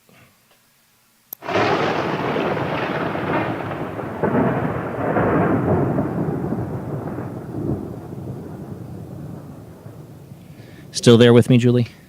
I sure am. Yeah, I'm not over exaggerating. I'm really blown away by these pictures we're showing tonight. I mean, especially, full body apparitions, clear as day. No, I've had be an investigator. I'm sure you get this a lot too. It's like, I got a picture of a ghost. And then somebody shows you a picture, and you're like, it's probably dust, or it's probably pareidolia. You see 100 faces in that picture. Well, there's a reason. Yeah. It's the worst. You feel like you're breaking their heart. But these are not deniable. Yeah. You feel that way. Somebody will show me the photos, and it's at some family gathering, and they're just sure that is late Uncle Harry because Aunt Eleanor, was her 90th birthday or something, but it's dust. And I get no pleasure at all telling them that, I think it's really dust because you can get pollen, you can get moisture. There are so many things, and it takes time to learn these too. Yeah. I mean, when I got into this, there really aren't any good books out there. I found one that I got some good information from, but it was something that I learned over time. I learned so much about lens flares, and that people go and misidentify, and it's a learning process from doing it for all these years. And yeah, it's hard, and pareidolia is a big deal. People will show orbs. I see faces. And it's like looking at the man in the moon. That's the example I always give, because that's pareidolia. We know there's no face there. Yeah. Well, you know what? The only thing I will give to orbs, because one of my friends, Katrina Cooper, is an excellent medium. She gets orbs, but the way she gets an orb, she'll hold out her hand. She says, "It's right here," and literally there'll be an orb right in her hand. The only thing I will give credit when it comes to orbs is the possibility of being spirit activity, but still be dust, because if spirits are electromagnetic and static, electricity is involved. What's dust attracted to? Static electricity. So there could be an association, but the problem is we're never going to be able to prove that's paranormal, because in the end, that is dust there. But there could be something to it, because I've been blown away by how she can go right here, take a picture right now, and there's one right where she just said, and it's an orb. I would, if it had been anything but her saying it, I'd be like, it's dust in the frame. But the way she just can feel where they're at and point it out, and boom, there'll be an orb. Now, these don't look like your typical dust orb pictures a lot of times either, though. There's a little bit more to that orb than a normal dust picture, too, I will admit. But most of the time, even if I hadn't known that story or been there, I would have said that that's probably dust. But she's feeling the energy, and what's happening is like a lot of things, and what, like, you see that you'll see little glittery things, little things fluttering in the air. You'll feel the energy. You'll be able to see that. Not everybody can see that. So what she's doing is she's feeling it. Oh, I know. You're able to capture I'm blown away every time. There's a lot to it. I had to change my perspective on orbs a little bit. I mean, our group, Julie. Just because dust does do that, I mean, that is something to always think about first. You work backwards till there's nothing else, but it could have been But my group, my Midwest Paranormal group, for a long time, one of our main emblems on our website, and that is a little like Ghostbusters cross-out thing, but with orbs in the middle, because we were so tired of getting orb pictures. But I've had mediums like her be able to point there's energy here, there's something here, and then there's an orb in the picture. So I've had to rethink it a little bit, but most of the time, like I said, it's not going to be able to be proved, because we know what dust can do in a picture. Wow, that's really fascinating. I've never heard of someone being able to do that. And yeah, there have been times when I've looked at them and I've thought, these are borderline. I can't quite be sure. I'm looking at what the surface is. Normally, dust is going to have a hard edge, a nucleus. There's usually concentric rings within it. But I'm looking at what the surface is. Yeah. If it's pretty much smooth and you don't see those details, that's where you do get energy. Yeah, there are times when it is borderline, but that's amazing that you can do that. And that does kind of change the game. Yeah, it definitely changed my perspective on orbs. Katrina One definitely more thing, did. but behind orbs, Jason, I've noticed from watching enough of the shows and everything. You know when you hear like it sounds like something's actually rattling, like an old closet at an old hotel, Yeah. or you're hearing like these banging, and they have all the static cams. What do you always see after you hear this noise? Dust. Some weird Oh yeah. like light I've watched bar it. or something blowing away. But the thing is, you'll hear like the crush of the blinds, and then this, is flying away. It's just there's just too much. There's a famous to call footage. it There's famous footage too. I can think of I think it's a place in Illinois. Denise Pridemere goes there and does a lot of events. Oh, I can't think of the name of the manor. It's a old. You can't even basically only people go down a basement. But I don't know if you're familiar with this footage. But you see this whirlwind of dust cloud follow people around and flow around on the IR cameras, and it's really incredible. And that's one of the reasons I have the theory about how dust and spirits might interact, and that dust could cling to them, they're going, if they're static electricity, you felt it. I know I have. I've felt a spirit go through me, and it is like a static charge. I don't doubt that dust will stick to it, Right. one bit. It's just you see different ones, different light bars. I was lucky to catch a light bar on the Hornet the other day. They, have different purposes, energy levels, everything, but I mean, Somebody it's commented energy. in chat, Ashmore Estates. That might be it. That sounds familiar. If Denise was in there, she'd definitely tell us. But thank you to Carrie in the chat room. If it's Ashmore Estates, it might be. I'm not sure. I don't remember. Yeah, I've seen that footage, and it's pretty cool. Yeah. But I would like to, Julie, play that video if that's all right. Because it sounds like you got some incredible stuff in there. You already showed me some incredible stuff tonight. Go right ahead. All right, Jeff, do you have that ready still? You still have that video up? Yeah, he's getting it. Let me get my share screen up so everybody, the whole audience can see it. Hold on. Desktop. There we go. Looks like he's getting ready to play it.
I had somebody trying to call.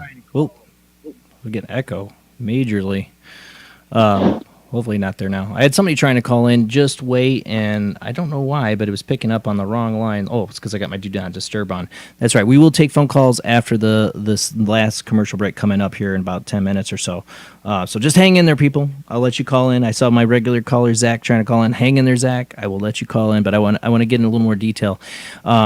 I saw some of the photos we showed Julie in that, and I saw some of the ones we haven't looked at yet tonight. Planning on some I didn't even know yet. I didn't even get to scope out on there. It's all of them incredible, just incredible. But the one there's one where you see a lady in the background, like it's another full-fledged, full-body apparition. I wish I could. I don't know if you. I don't know how to describe that one. I'd love to know which one that was. It was inside of a building. Oh God, I don't know how to get more descriptive of that. Oh man. Hey, that's the one that it's got kind of an orangey cast to it? Yes. Okay, that's the photo taken in the Dobbin Tavern downstairs. Okay, Jeff, can you find that on the website? Because I want to take a look at that. That's incredible. Okay, that one is only in the video. Oh, it's only in the video. Okay, that's right. Yeah, I haven't put them up separately. Yes, that one's a lot of fun because the transition you get in the video, it makes it a little more dramatic. It's kind of cool. It's just the way it kind of comes in. And no, that one isn't separate. If you want to try to go and stop the video there and grab the picture, he's looking for it. Yeah, because I want to see that again. That was pretty awesome. Yeah, just later on, run the video and pause it there. He's running through it right now. I'm watching him do it. I'll try to catch him when he does it. But what's the history more about? There it is. Go back, Jeff. Go back. Sorry. Yeah, he just had it. There, that one. Not there. That's it, Jeff. If you can pull up that part of the video, keep the sound off. Yeah, and it's great how your video like merges the two. I love that. Right, and that's the beauty of having a shot with nothing in it and with something in it. I'm going to blow up the screen again, Jeff. See if you can get back to that, because that is an incredible shot. Let me get back to the share screen. Hold on. And it's a little blurry on this end, so I encourage everybody to go to ghostlyphotographs.com and watch this video, get back to that, and eventually you'll have this, you said, posted up on your website, right? Well, yes, the video itself is up there, and I need to go and just bring up some new content, start writing some little stories about why I was there, what happened, because there is obviously, a story behind every photo that I get, every capture. All right, Jeff, just hit play on that. It should merge into, this is her picture right now of without the ghost, and then it merges into the next picture with the ghost. That is, oh my God. And it's, what I always find interesting about these photos is sometimes they're like half formed, like they're missing part of their body, in the photo. Oh, yeah. Yeah. I don't know what your thoughts are on this. One of the things I've always thought about it is if they're manifesting themselves in the picture, is it, maybe it's the reason they're only half formed, a lot of times, I know I've talked about this on the show before, I noticed is a lot of times the part that's missing is their face. In a lot of the ghost pictures, I've seen a lot of them where their face, the whole body will be really clear, but the face will be blurry. You wonder if your own self-image in your mind, if you're the spirit that has to reproduce that, if you never can totally grasp what you look like, especially if you're an older ghost that didn't have a lot of mirrors or photos of yourself, if that's why the parts of them are blurry, like they're not fully manifesting themselves. That I really don't know. What I found is that, from like the knees down, you rarely see them. Yeah, I noticed that too. But one thing that I've noticed from readings and such, when I see them, somebody who passed in their 80s or 90s, they're going to present themselves to me when they were vital. And I see people when they were in their 40s and in their 50s. Maybe that's part of why they're not sure what face to put on, True. It's kind of like 2001 Space Odyssey. When they were young and when they were, at a vital point in their life. But if you take a look at that girl, pretty much from the knees down, there's nothing there. Yeah. Now, you can also see that she was in movement while I took this, because if you look at where the head is, look behind the head. You can see where when I started, the shot and just the time it took, in that lower light, you can see that there's like a tracer, like she would have been standing Almost like more she looked upright. back, like she looked at the camera, like in the tracer. Like you can almost see the head had turned or moved. That's what it almost seems like. Right, that's where she started, and then by the time she leaned forward and where she had paused, and you can see a profile, and you can see the body shape, and it seems to be someone who I would say would be more, preteen type of thing. Yeah. But the house goes back to 1776. It's the oldest existing building in Gettysburg. And the Dobbin family, there were a lot of kids there. He was a widower, and he married someone who was a widower. And between the two of them, there were 15 children. So that house was full of kids. And there's also a brook that passes through there. And in that corner, when they kind of redid this to make it more of a restaurant area, there's actually a pipe that still comes out of the wall. And there's a basin that the water flows into. And I always wonder, was she there gathering water? Because one of the opportunities, and this is where you stop and kind of look back and say, I should have just done it. When I was walking out, because I was at the end, everybody had already cleared the room because I'm shooting the pictures. And as I'm going up there, I had such an intense desire to go over and touch the water that, in the little basin that catches it as it comes out of this natural stream. But I'm thinking, well, the whole group is further up. I should catch up with them, et cetera, et cetera. And who knows what would have happened if I had walked over there, what I might have felt. Oh, yeah. And that's one of those things that you look back at. That's one of those moments like, I let logic get in the way. And that's what I find with my friends in the mediums. They get more incredible the more they just throw logic out the window. Well, and I'm much better about it because that's one of those lesson learned. When I saw those photos, it's like, oh, man, now I understand why I so badly wanted to go and do that. Yeah. And I've had these things happen before where I felt such an urge to do something that you normally wouldn't do. And then you get a photo and it's like, oh, now I get it. Wow. Some full-fledged body apparitions tonight in these photos. I'm truly amazed, Julie. I mean, really am by these pictures. I mean, there's no pareidolia involved in any of this. This is straight up. You are getting full-fledged body apparitions in your pictures. They're just incredible. I mean, I know investigators that have done this for years and take tons of pictures, and they maybe get one or two of these in their lifetime of investigating. You definitely got something a little extra. You're definitely got something a little extra by getting these so good, so good.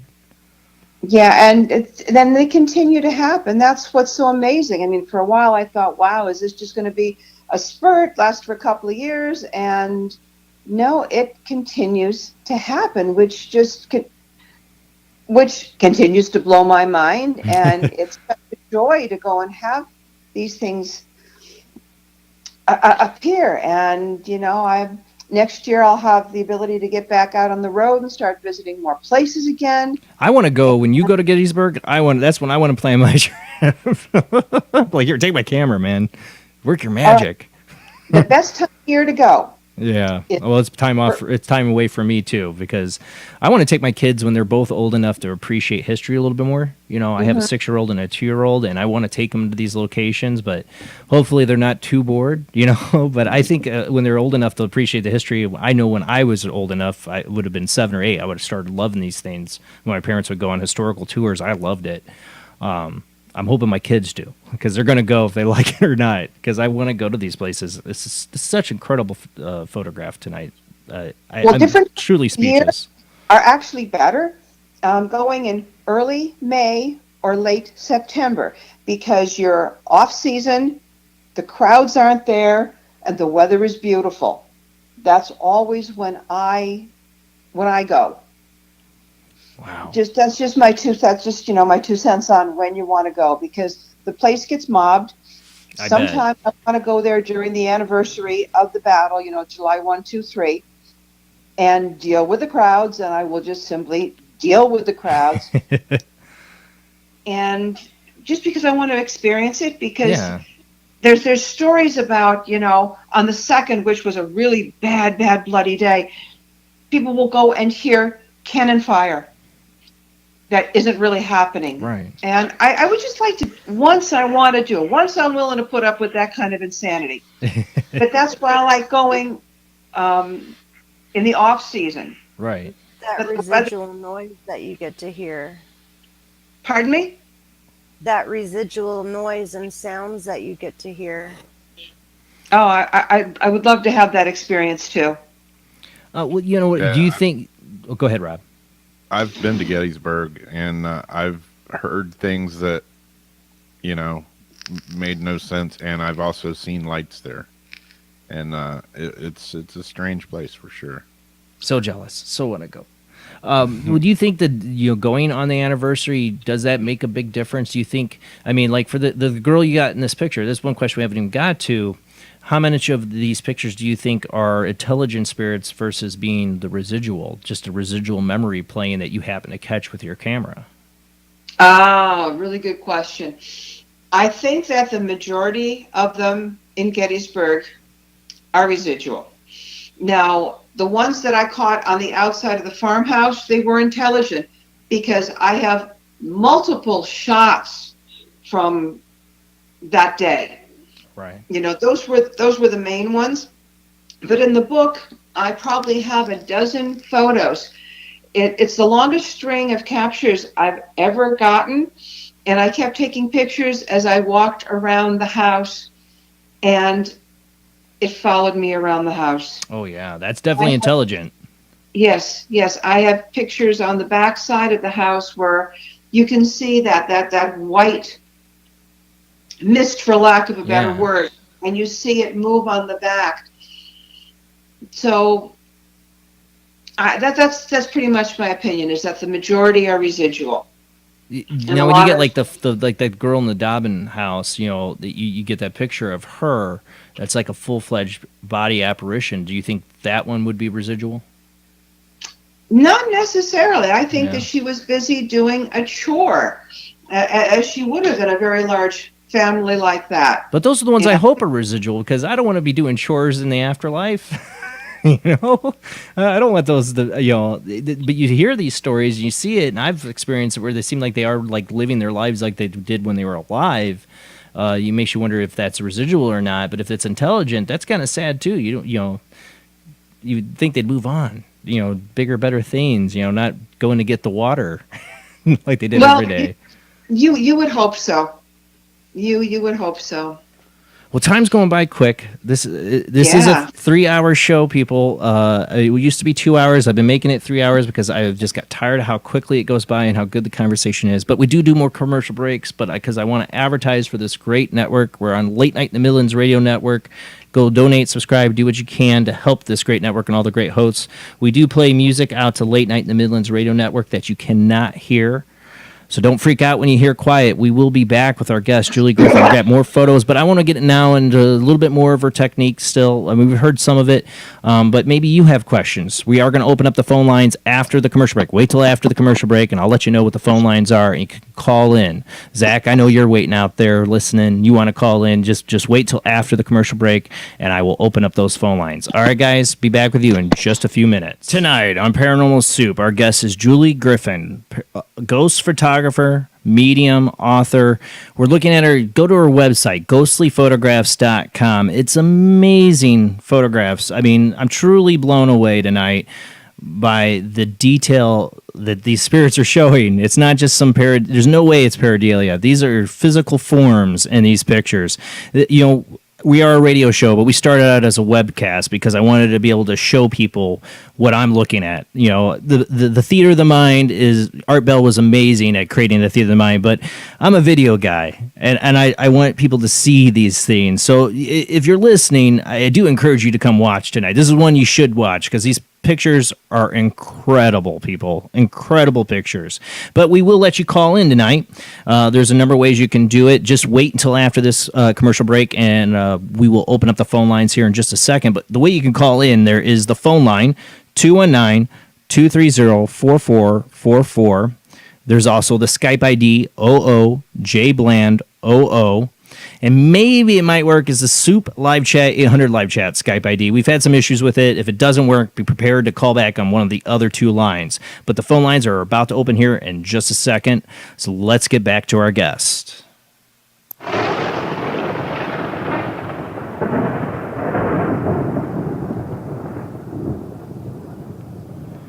Again, for people watching on Midwest Paranormal Presents Paranormal Soup's Facebook page, you get the quality of watching the seeing the photos tonight. But people listening, yes, we are trying to describe it the best we can for you tonight. But I'm totally having a problem with my button set up here right now. Hold on a second. I'm opening up the phone lines. Again, you can call in, opening them up now.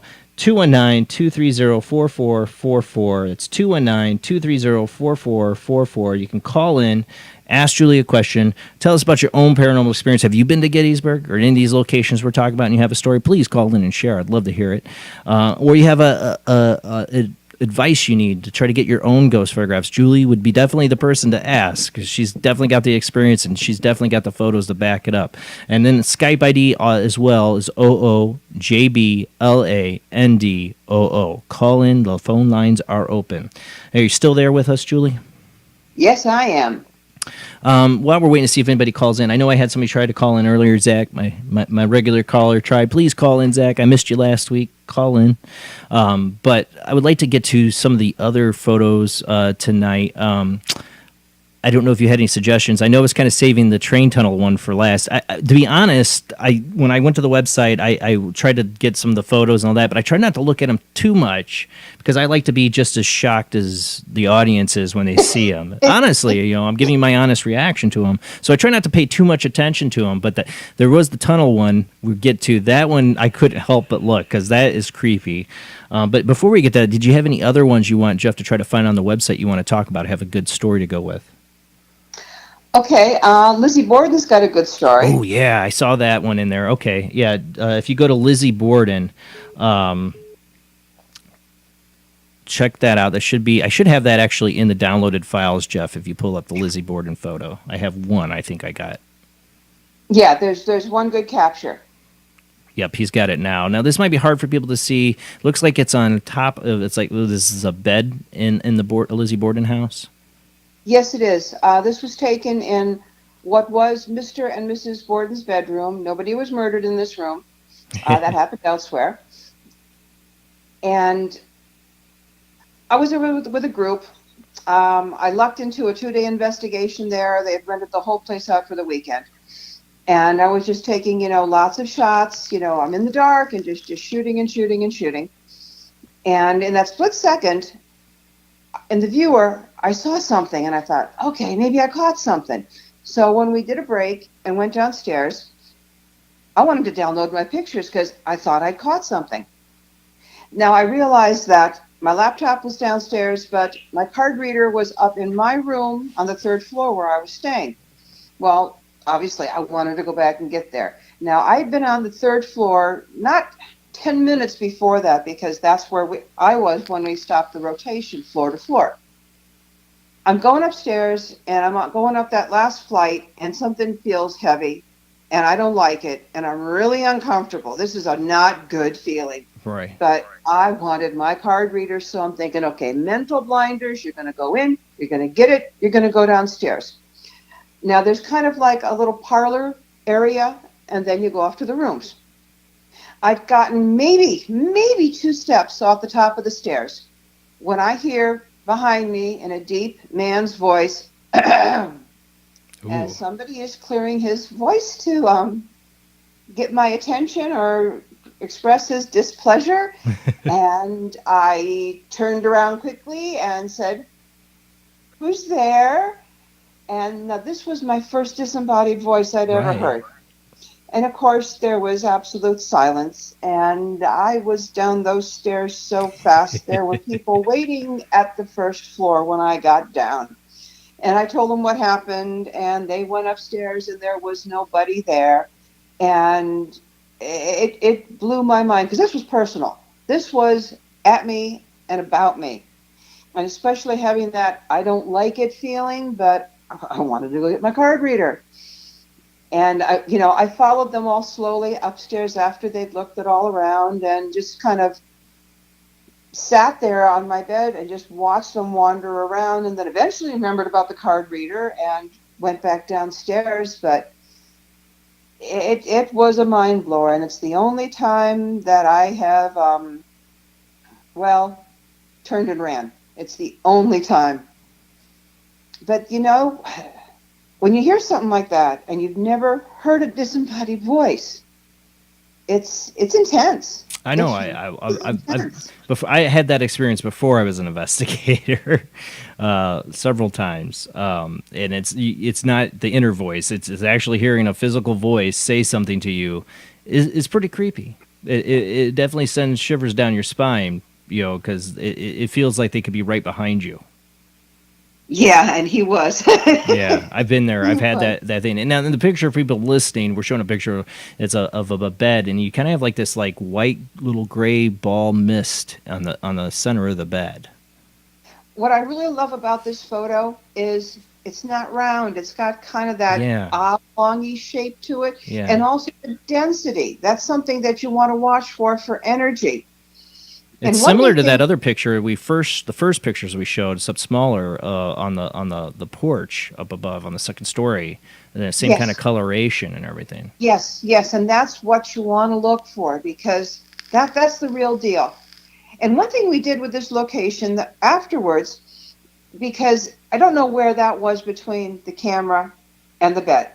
So just out of curiosity, because there was a pattern on it, I got on a measuring tape, and if that had been on the bed, that would have been about 8 inches across. Oh, wow.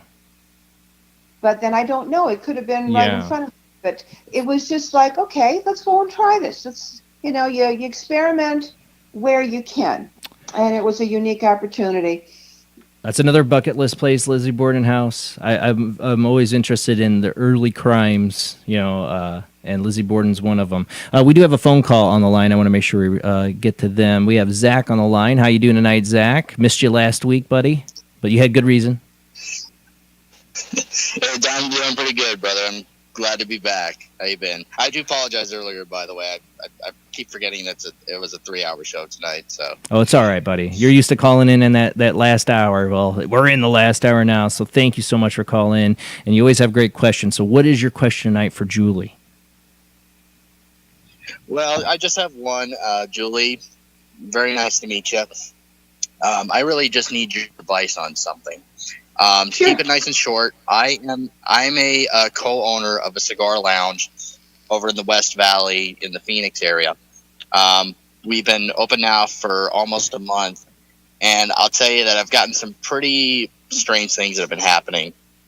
The motion sensors that we have on all of our doors will go off at random in the middle of the night for some reason.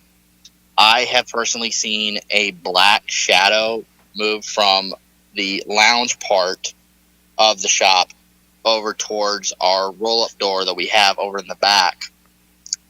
And I've even heard a woman actually call out my name when there was nobody else in the shop but me, as well as my business partner.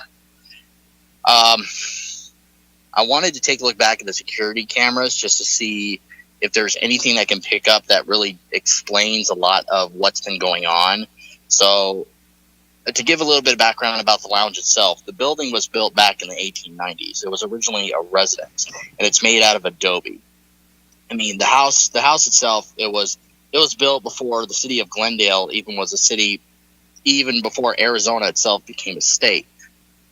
And either in the 1910s or the 1920s, because back then to get electricity inside of the building, the copper wiring in there was exposed. The back area where that roll-up door was actually caught on fire. So I didn't hear about any deaths within the building itself, but I'm probably going to take a look into that. But going back to the security cameras, what should I look for to be able to tell really if something is paranormal, if it's not? What advice can you give to me? Well, keep running them, keep watching them. One question for you first, though. You say you've had this open for about a month now. Did you do a fair amount of remodeling and such before you opened up? We actually can't do any kind of like significant remodeling just because it's on the federal historical registry. So we can add stuff to it, but we can't be able to take anything away from it. And so far, we really haven't done a whole lot of adding to it. I know that we're going to get like misters for the outdoor patio area, but that's about it. Well, but you did go and bring a lot of new merchandise, probably new chairs, new tables, that type of thing. Whenever you go and have changes like that, that tends to go and ramp up activity.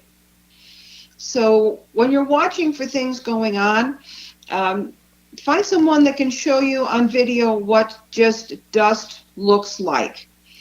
It's kind of a smooth movement across. If you've got any kind of a light anomaly that is moving in kind of an erratic manner, that's when you go and find someone that knows how to go and look at video to help determine it. Find somebody that when you find something that's, I may have something, get someone that will go and work with you.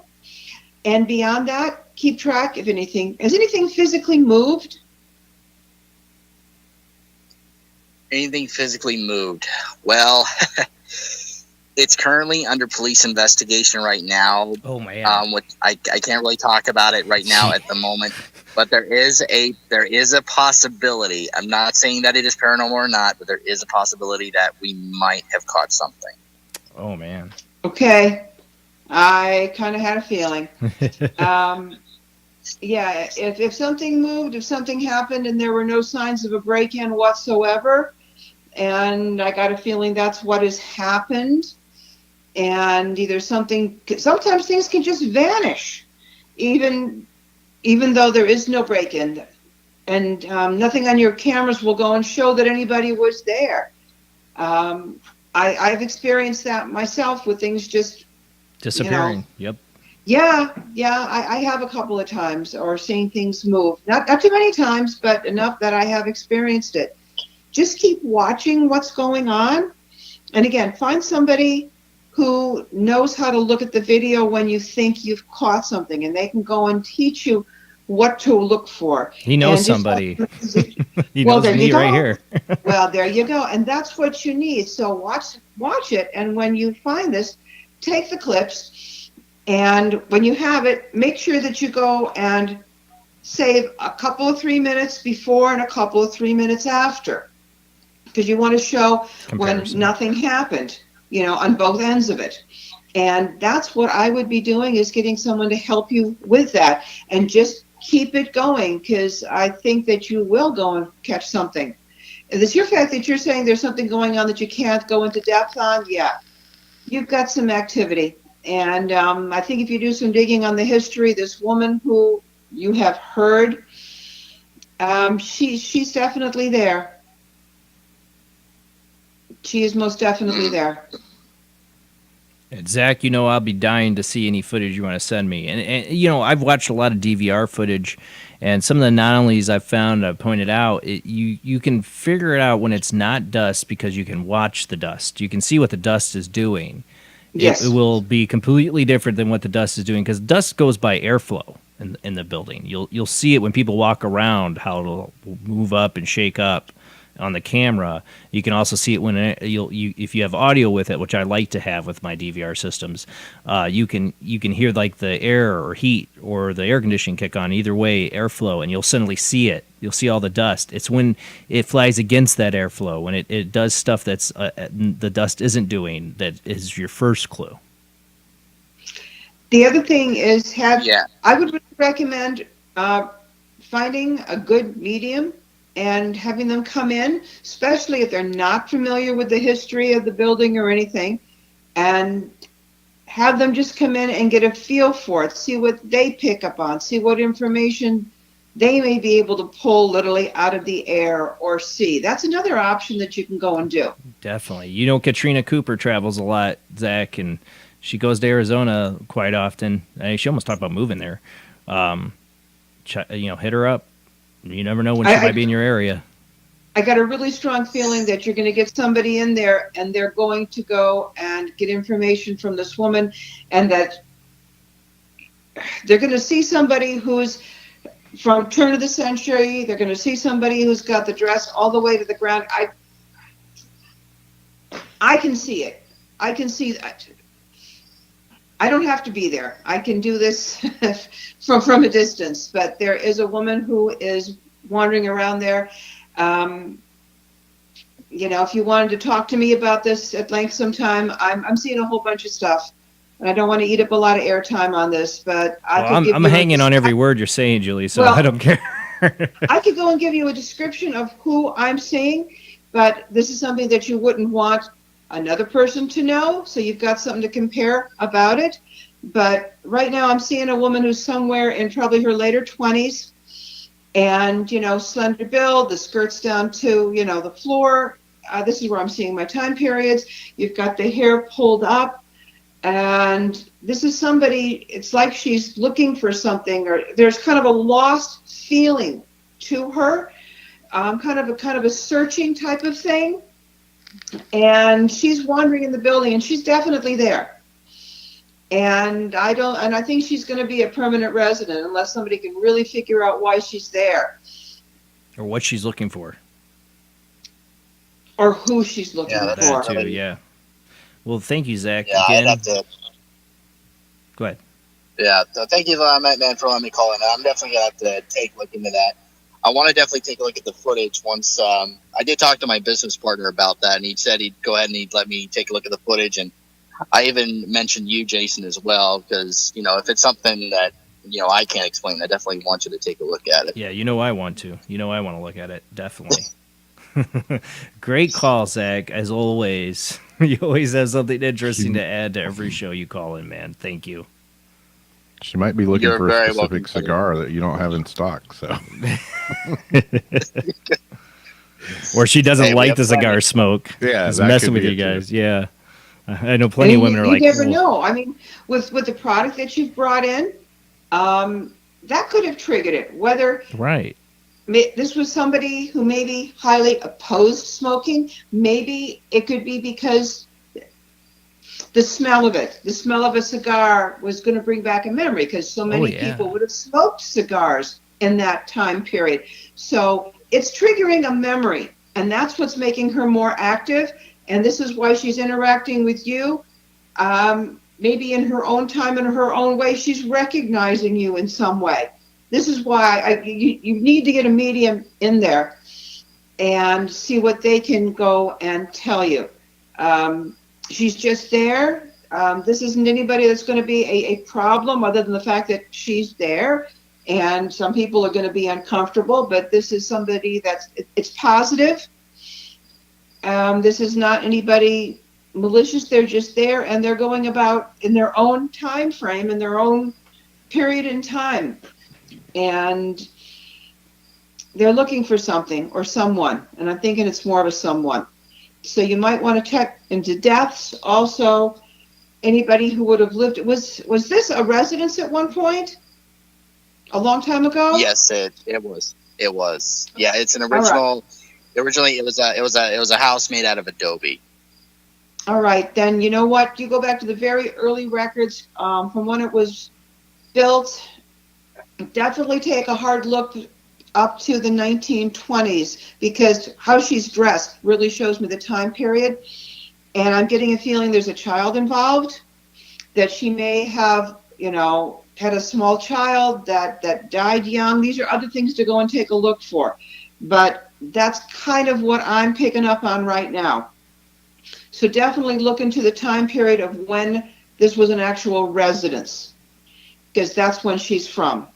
And she's looking for somebody, and I feel it's a child. So All right, I let's want to just see what update, happens. Zach. I want an update on this. You do some digging, buddy, because I want an update on this. All right, brother. I'm going to be doing my diligent research on this one, and I'll follow up with you as soon as possible on it. All right, bud. Well, you have a great night. Thanks for calling in, Zach. Good luck with it, Zach. Hey, you too, brother. Take it easy. Thank you so much, Julie. Oh, you're very welcome. I always love Zach's calls because he always has something interesting. You never know. He always blows me away. He's got something like that. That's awesome. Before we go to commercial break, I would like to look at I'm gonna save the tunnel pictures for the last half. But what was the one? There's ones where you get these streaks of light. I would have. Oh, yeah. Yes. I'm interested Yep. in those because I've had some people come to me with pictures like these, and I find them really interesting.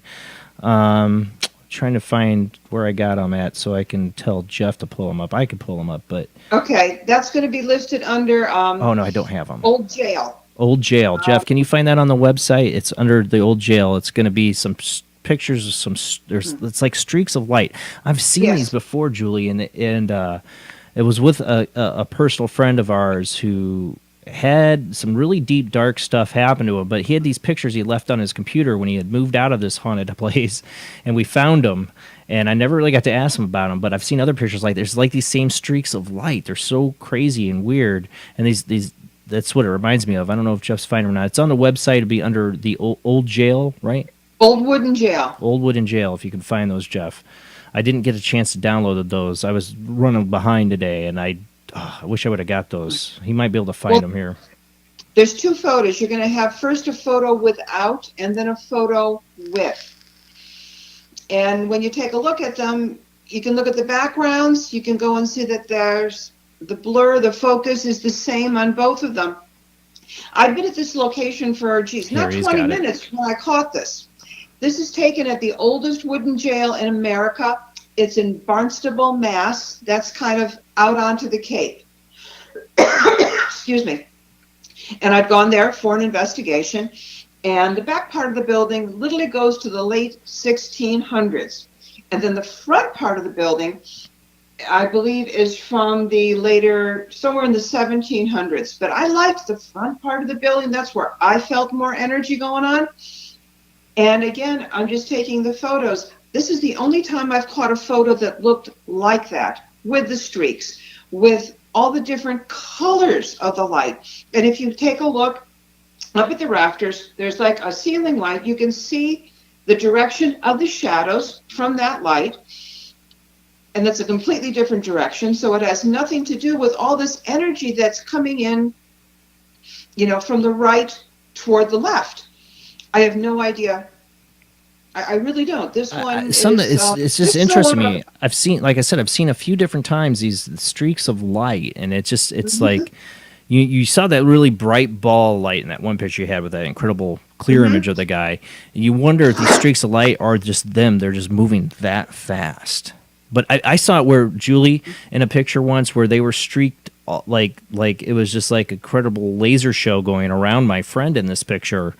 It was like these streaks of lights going around him like this. Same coloration and everything, but they were like all over the place around him. And it was just him taking a picture off his computer of himself, and they were all around him. He was being tormented at that time by spirits in the middle of the night. He'd wake up to them staring at him. Oh, and that's rough. And he had some major. I mean, he was a veteran, and he had some definite issues from being in the military and that. But it seemed to whatever happened in this house brought out a lot of darkness out of him. And I just those pictures have always been curious. Every time I see anything with light streaks, I just wonder what it is. What it is. What is the phenomenon, or does it mean anything different than your normal ghost picture? I've just always wondered. Just curious because of just my personal experience with my friend. Yeah, I don't really have an answer for it. I mean, I find it interesting that they're different colors to boot, and as bright as they are. I mean, it's energy. They're light anomalies. When I just don't know what something is, I mean, there's definitely something there, but I can't tell you what it is. It's a light anomaly. We're going to go to our last commercial break. Time goes by so fast, guys. I know.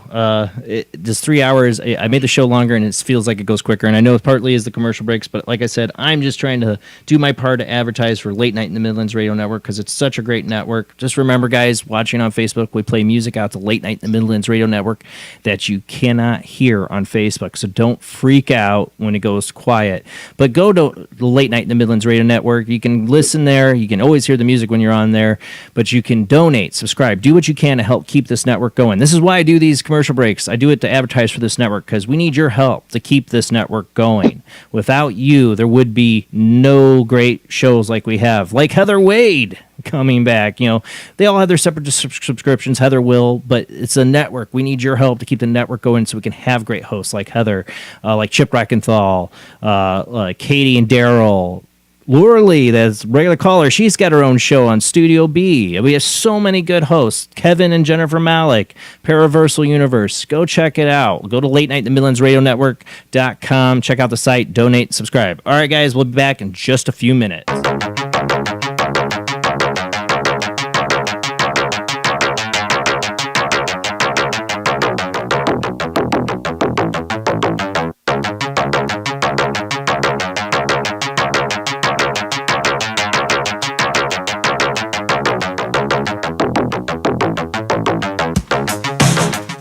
Tonight, Paranormal Soup, last half hour of the show. If you stuck with us, if you've seen some incredible footage, if you're watching tonight, you've seen some incredible pictures. But if you're listening, we also got the good ghost stories tonight. So Zach's call into the show was amazing. Thank you, Zach. I love hearing those personal stories. If you have a personal story, this is your last chance, last half hour of the show to call in.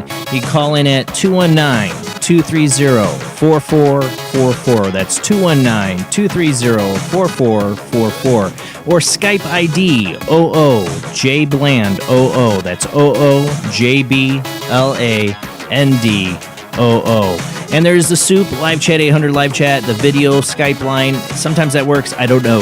Give it a shot. You can try calling in. But call in. Share your own personal experiences. Have you been to Gettysburg and had a paranormal experience? Call in. Have you gotten a ghost photo? Tell us about it. Show us. If you can show it in the chat room, we'll try to quickly throw it up here. They'll take a look. But let's get back to our guest because I've been saving, I don't know, it's probably not her favorite ghost photo, but this one really caught my eye, is these ghosts in a tunnel, old train tunnel. I want to get to this because these are spooky. These creep me out. I only glanced at them, so I can't wait to hear the story. So let's get back to our guest.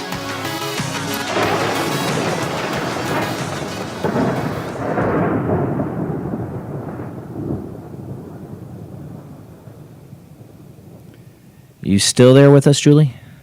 You betcha. Thank you for hanging in. This has been I've had a lot of fun tonight because, like I said, it's been a while since we've had an investigator on showing their photos. And to me, I mean, I've had some really good ones early on when we first started doing a show. I had an investigator named James, and I forget your last name, James. He had some incredible photos like you did. It's been a while since I had one, so thank you so much for sharing this tonight on the show. I'm totally blown away. But I do want to get to this one, the tunnel pictures. The train tunnel pictures. That's the ones that caught my eye. When I was trying not to peek too much at what I was downloading, these ones caught my eye. So where is this? What's the story behind these? Okay. Again, this was early on in the first year when I caught these. It's an abandoned train tunnel, Clinton, Massachusetts, and really hard to find. It's one of these where you you got to know where it is and kind of scramble up a hill. And I'd gone there with the group from Meetup that I got started with, and they'd scoped it out a couple of times. And from the moment I got there and saw the opening to that, I did not like that place. We were being watched, and even the picture gives me the creeps. And I kind of hung really tight, with them. There was only a half a dozen of us because of the echo and such. And it's not a really long tunnel. I'd gone back there myself in daylight, and you can see the other end of the trees and such. I don't know exactly how long it is, but it's not real long, and it's completely straight. And at one point, it actually went out across a reservoir that's next to it. But I was so uncomfortable with this place. And the shots were taken at the end of the night. And it's probably around 12:30 or so, and everybody's kind of schmoozing, and some are grabbing a smoke before we get back in the cars. And we had like an hour and a half to get back. And I'm taking the shots, and there's very obviously something or someone watching us to make sure that we're leaving. And the second photo is kind of blurred. And so for the longest time, I didn't really pay any attention to it. And then as my skills with editing and just being able to go and play with the light and when I got a good look at the second one. And I mean, the first one, you've got this thing, and why it's got these two streaks of light, coming down from it. And I've played with this photo a lot of times, and I've found if I really, really zoom in tight, it even starts having a blue glow around those two streaks of light. And this, whatever it is. And by the second photo, you can see more of a person. You can see an actual, I see two people. Figure. I see two people, Julie, in the picture. I see two people standing next to each other. In the second one? Yeah. Okay. When it zooms in, or you have like a zoom in and a contrast, I think you did to it. Yes, I always like to show the original shot, and then the close-up of what, I really want you to go and get a good look at. And there's those two lights. Why I've got those two lights, I don't know. But I'm going to go back and take a harder look at this because I've looked at these photos so many times. This is where it's nice to have somebody else look at. Oh, you still there, Julie? Uh-oh. Says I still have her on the line. You there, Julie?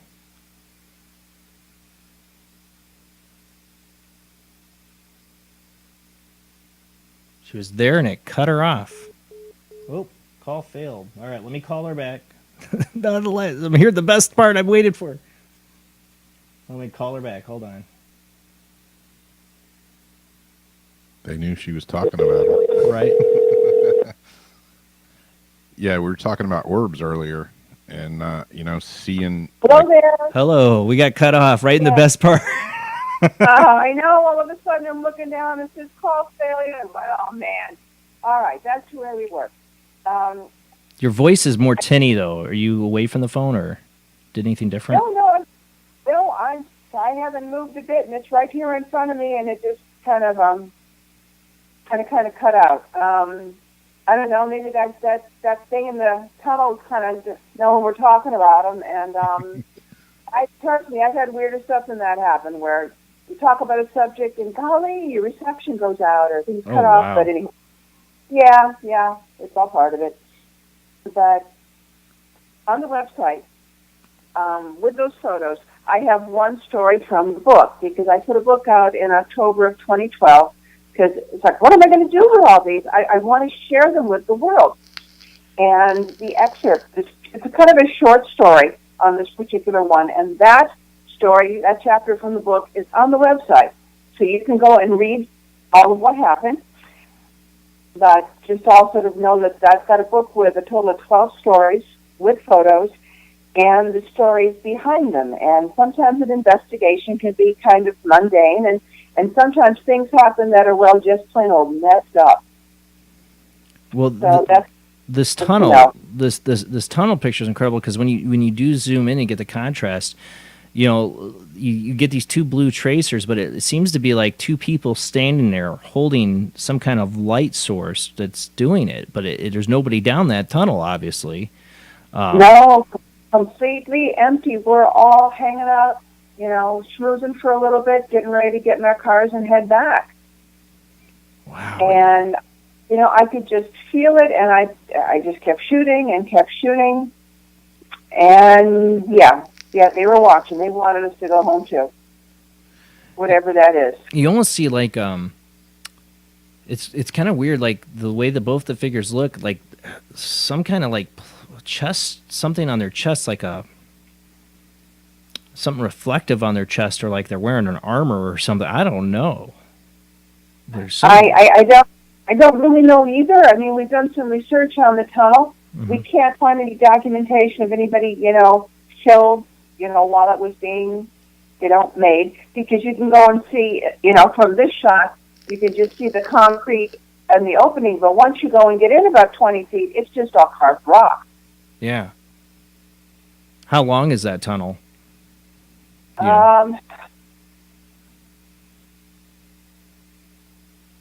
Maybe a quarter mile. Oh, wow. Because I've been there in daylight, and I can see, trees and such, at the other end.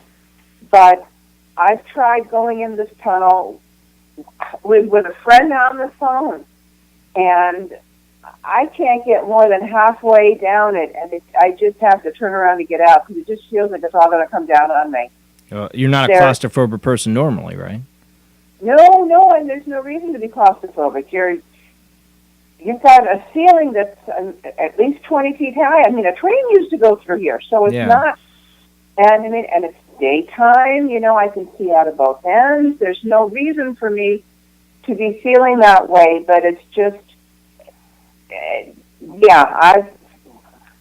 Who knows what happens in that tunnel after it's been abandoned, too? That's what you have to think about. It might not be any history of it, but there could have been something that happened nefarious there years after it was abandoned. That's very possible, too, because when we've been there, other people have shown up, and we found out that, you should go and let the police know that you're there. They actually showed up once. And we're down toward the end, and we thought someone was messing with us, and they said, "Come on out, it's the police." And it's like, son of a gun, it was. And turns out that the people I was with, they had a business card. So all of a sudden, we had some credibility. The guy starts talking to us, and it turns out that this officer, he's into it, and he's telling us about haunted, graveyards with reputations in the area. It was a lot of fun. You never know how things are going to turn. So I've learned to, whenever I'm going out on these things, always have a business card on me, because that gives you instant credibility. The fact that you've got something with your name on it, that you're willing to give them your contact information, that's just kind of an FYI for anybody when you're out. It helps. They take you more seriously, because you get kids that go back in there and party and do vandalism. And that's what they want to avoid. I always recommend you definitely, if you're going to these kind of locations, you find out who the local law enforcement is and notify them that you're going. Just to save you any headache or problem down the road. Because, most cops are understanding, but, if you tell them ahead of time, you're going to have a lot easier time about it. Yeah, and these are just, I didn't know if they had talked to them or just had forgotten to that time, or maybe this officer didn't know there was supposed to be somebody out there.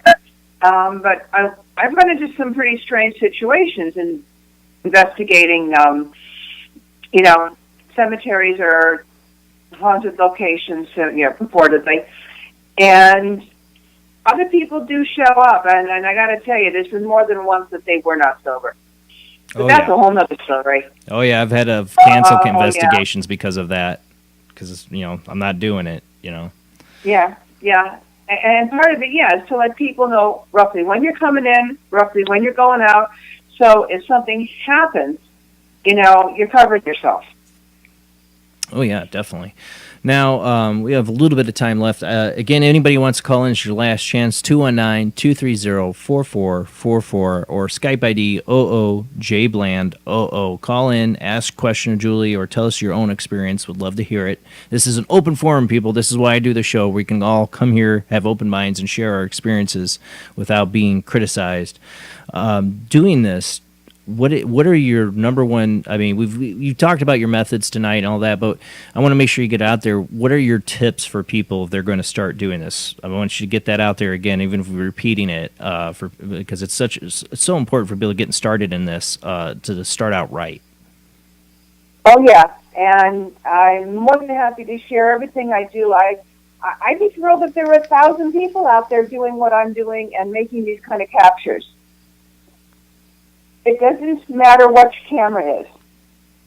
I'm not using anything fancy. When I bought this camera back in 2009, I think I paid $300 for it. It wasn't expensive. It's like what I call a higher end point and shoot. But I've seen people get all kinds of results off of mini cameras. Mine also has a zoom in it, which I use quite a bit. This one has an 18 zoom in it. In the last year, I've upgraded to another camera with a much bigger zoom, and I'm catching stuff with that one too. You know what I've always been interested in? I don't know your opinion on this, too. I want to make sure you get these tips out there. But what's your thought on a Polaroid camera, the old Polaroid cameras? I've seen some really interesting pictures come from some Polaroid cameras. Absolutely. Any camera will work. That's what I'm finding. You do not have to go and have something specialized, fancy. They all have different purposes. But if you're just going to go out and do this, take your camera, but it's getting out in the field. It's taking a lot of photos. Especially if I'm going off to a location that I've had to go and pay for to go to. I really want to get 100 an hour, and you really got to focus on that. And if you get a capture in one photo in 1,000, you're doing pretty darn good. And a lot of it is the odds, and this is all I do. I just take pictures. This is what I focus on personally. Because I'm not good at EVPs. I don't have a good ear for it. Never have. You know, I'm bored to tears in 15 minutes of listening to that, but I can look at photos for 3 hours and, you know, keep going. It's just what I like to do. But get out in the field, put the time in, and that's a lot of what I've done. You got to go out to the locations. I've seen the phrase once, go where the ghosts go. And, you know, and seriously, if you know of locations, I find they're more tied to buildings and to structures. Go out to old forts, any kind of a historical location. And they can be most anywhere. I've photographed a lot of cemeteries over the years just because I think they're cool. But I've had very few captures. I'm not a big cemetery guy either myself. Well, I'm very fond of the old brownstone, the abandoned ones. Well, but mostly just the artwork on some of the very old stones from the 1700s, and I just find that incredibly beautiful. And I love touring a cemetery. Me and my wife will do it. We'll just be like, there's a cemetery here. We'll go check it out. But not for paranormal reasons like you. I enjoy the history and the old stone carvings.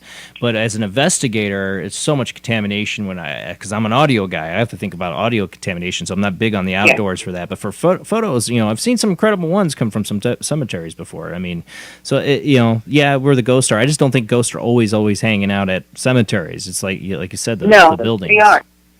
They aren't. They're not there that often. But it's more so structures, asylums. That's where there's been a lot of people, a lot of deaths, a lot of things happening. A lot of horrendous things. That just increases your odds.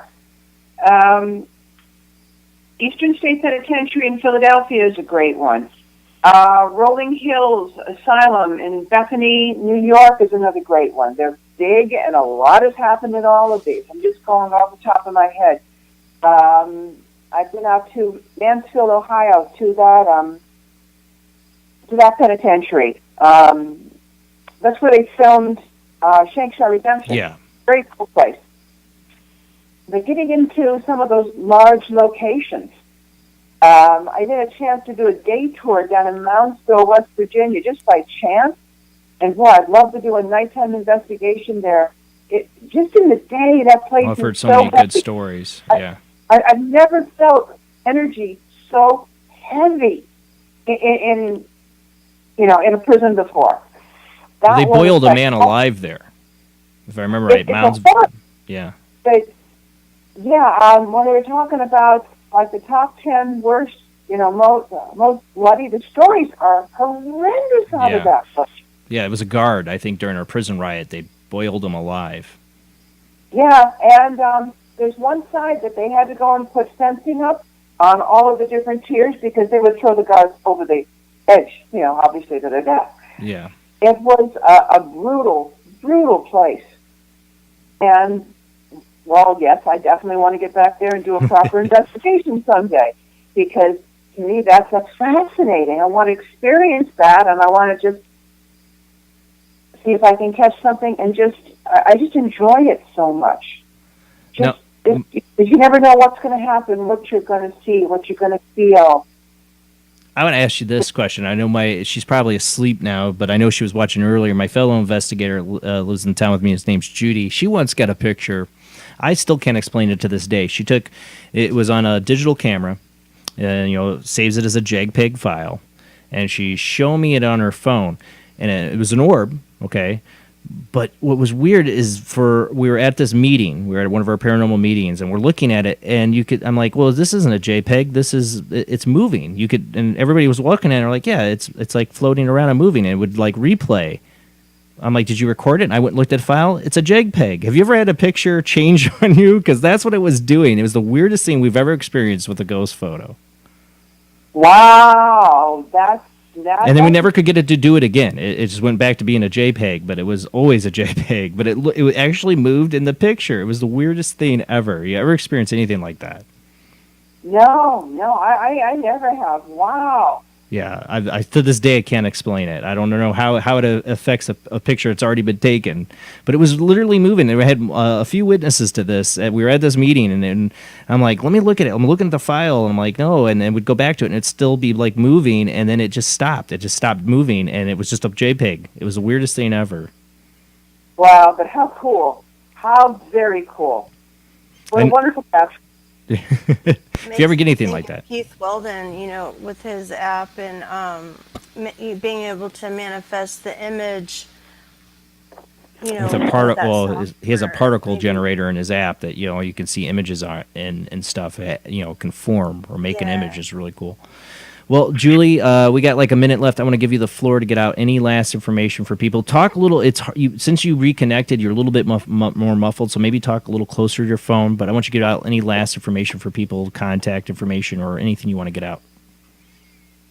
All right. Well, my website, ghostlyphotographs.com. Lots of stuff to look at. You can contact me. Any questions or anything, you get through there.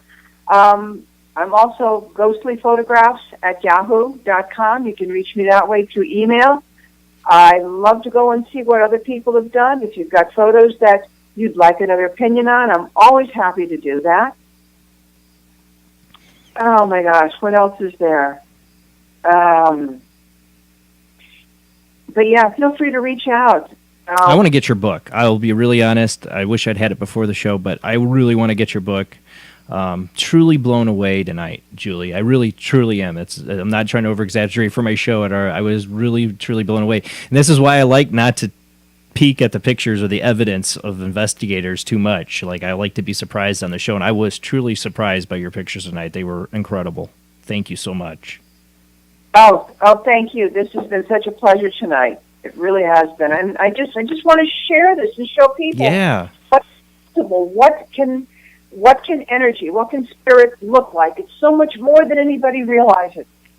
It makes it so real. People hear ghost stories. I love every time I meet somebody new and they're like, oh, you're a paranormal investigator. Well, this happened to me. And I love hearing their ghost stories every time. It never disappoints me. I love hearing them. But a picture's worth 1,000 words. And man, you got some pictures. Well, I encourage everybody to get out there in the field and take a lot of photos. And remember, 3 of the exact same spot. I'm going to take your advice. I really want to get back in. You've made me as an investigator want to. I spend so much time on audio and video that I need to get back to taking pictures, or let my wife do more of it. Somebody's going to be taking pictures because I feel like I'm missing out. Because man, these are some really good photos. Thank you. And it can be done. Like I said, it takes time. And it's also the odds. You've got to shoot a lot to get captures. Yeah, definitely. Well, thank you, Julie. I'd love to have you back on again. I know you're going to have more pictures in the future. You seem... I just pictured the spirits on the other side, like, oh, have you had your picture taken by Julie Griffin? No, not yet. Like you're like the paparazzi of ghosts, photography. I mean, they seem to love you because, man, they've given you some great pictures. Thank you so much, Julie. Oh, Thank you. My pleasure. Thank you for having me. All right, guys, that's it for the show. It goes by quick, 3 hours. We're heading in the future. Paranormal Soup's going to be 3 hours for most shows now on. Next week, I have been truly waiting for this show to come up. I have my own kind of alien experience coming out on the next show a little bit, but I want to be about the guest because he's opened my eyes about my own past experiences. And Heather Wade hooked me up with this guest, Terry Lovelace, and I gobbled up this book, Incident at Devil's Den. It made me think about a camping trip I had where something weird happened with maybe aliens and other experiences I've been really deeply thinking about because of this book. This book really made me look at some of the weirdness of my life and how it might be related to alien abduction. Am I an alien abductee? I don't know, but I've had starting to think about some stuff really deeply, and this book did it. So I cannot wait to have Terry on. This is an incredible book. Next week, go buy the book now. If any book right now, you should go buy, if you want to know about alien abduction, Terry Lovelace, Incident at Devil's Den. Go buy Ghostly Photographs if you want to see some incredible pictures of ghosts and some cool stories. But next week, Terry Lovelace, I've been so excited about this show. Cannot wait. All right, guys, same bad channel, same bad time, 10 p.m. Central, 11 p.m. Eastern, 3-hour show next week. See you then. Have a great night.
Thank you for listening to Paranormal Soup right here on Late Night in the Midlands Radio Network. Be sure to catch us here each week, Sunday night, 11 p.m. Eastern Time, 8 p.m.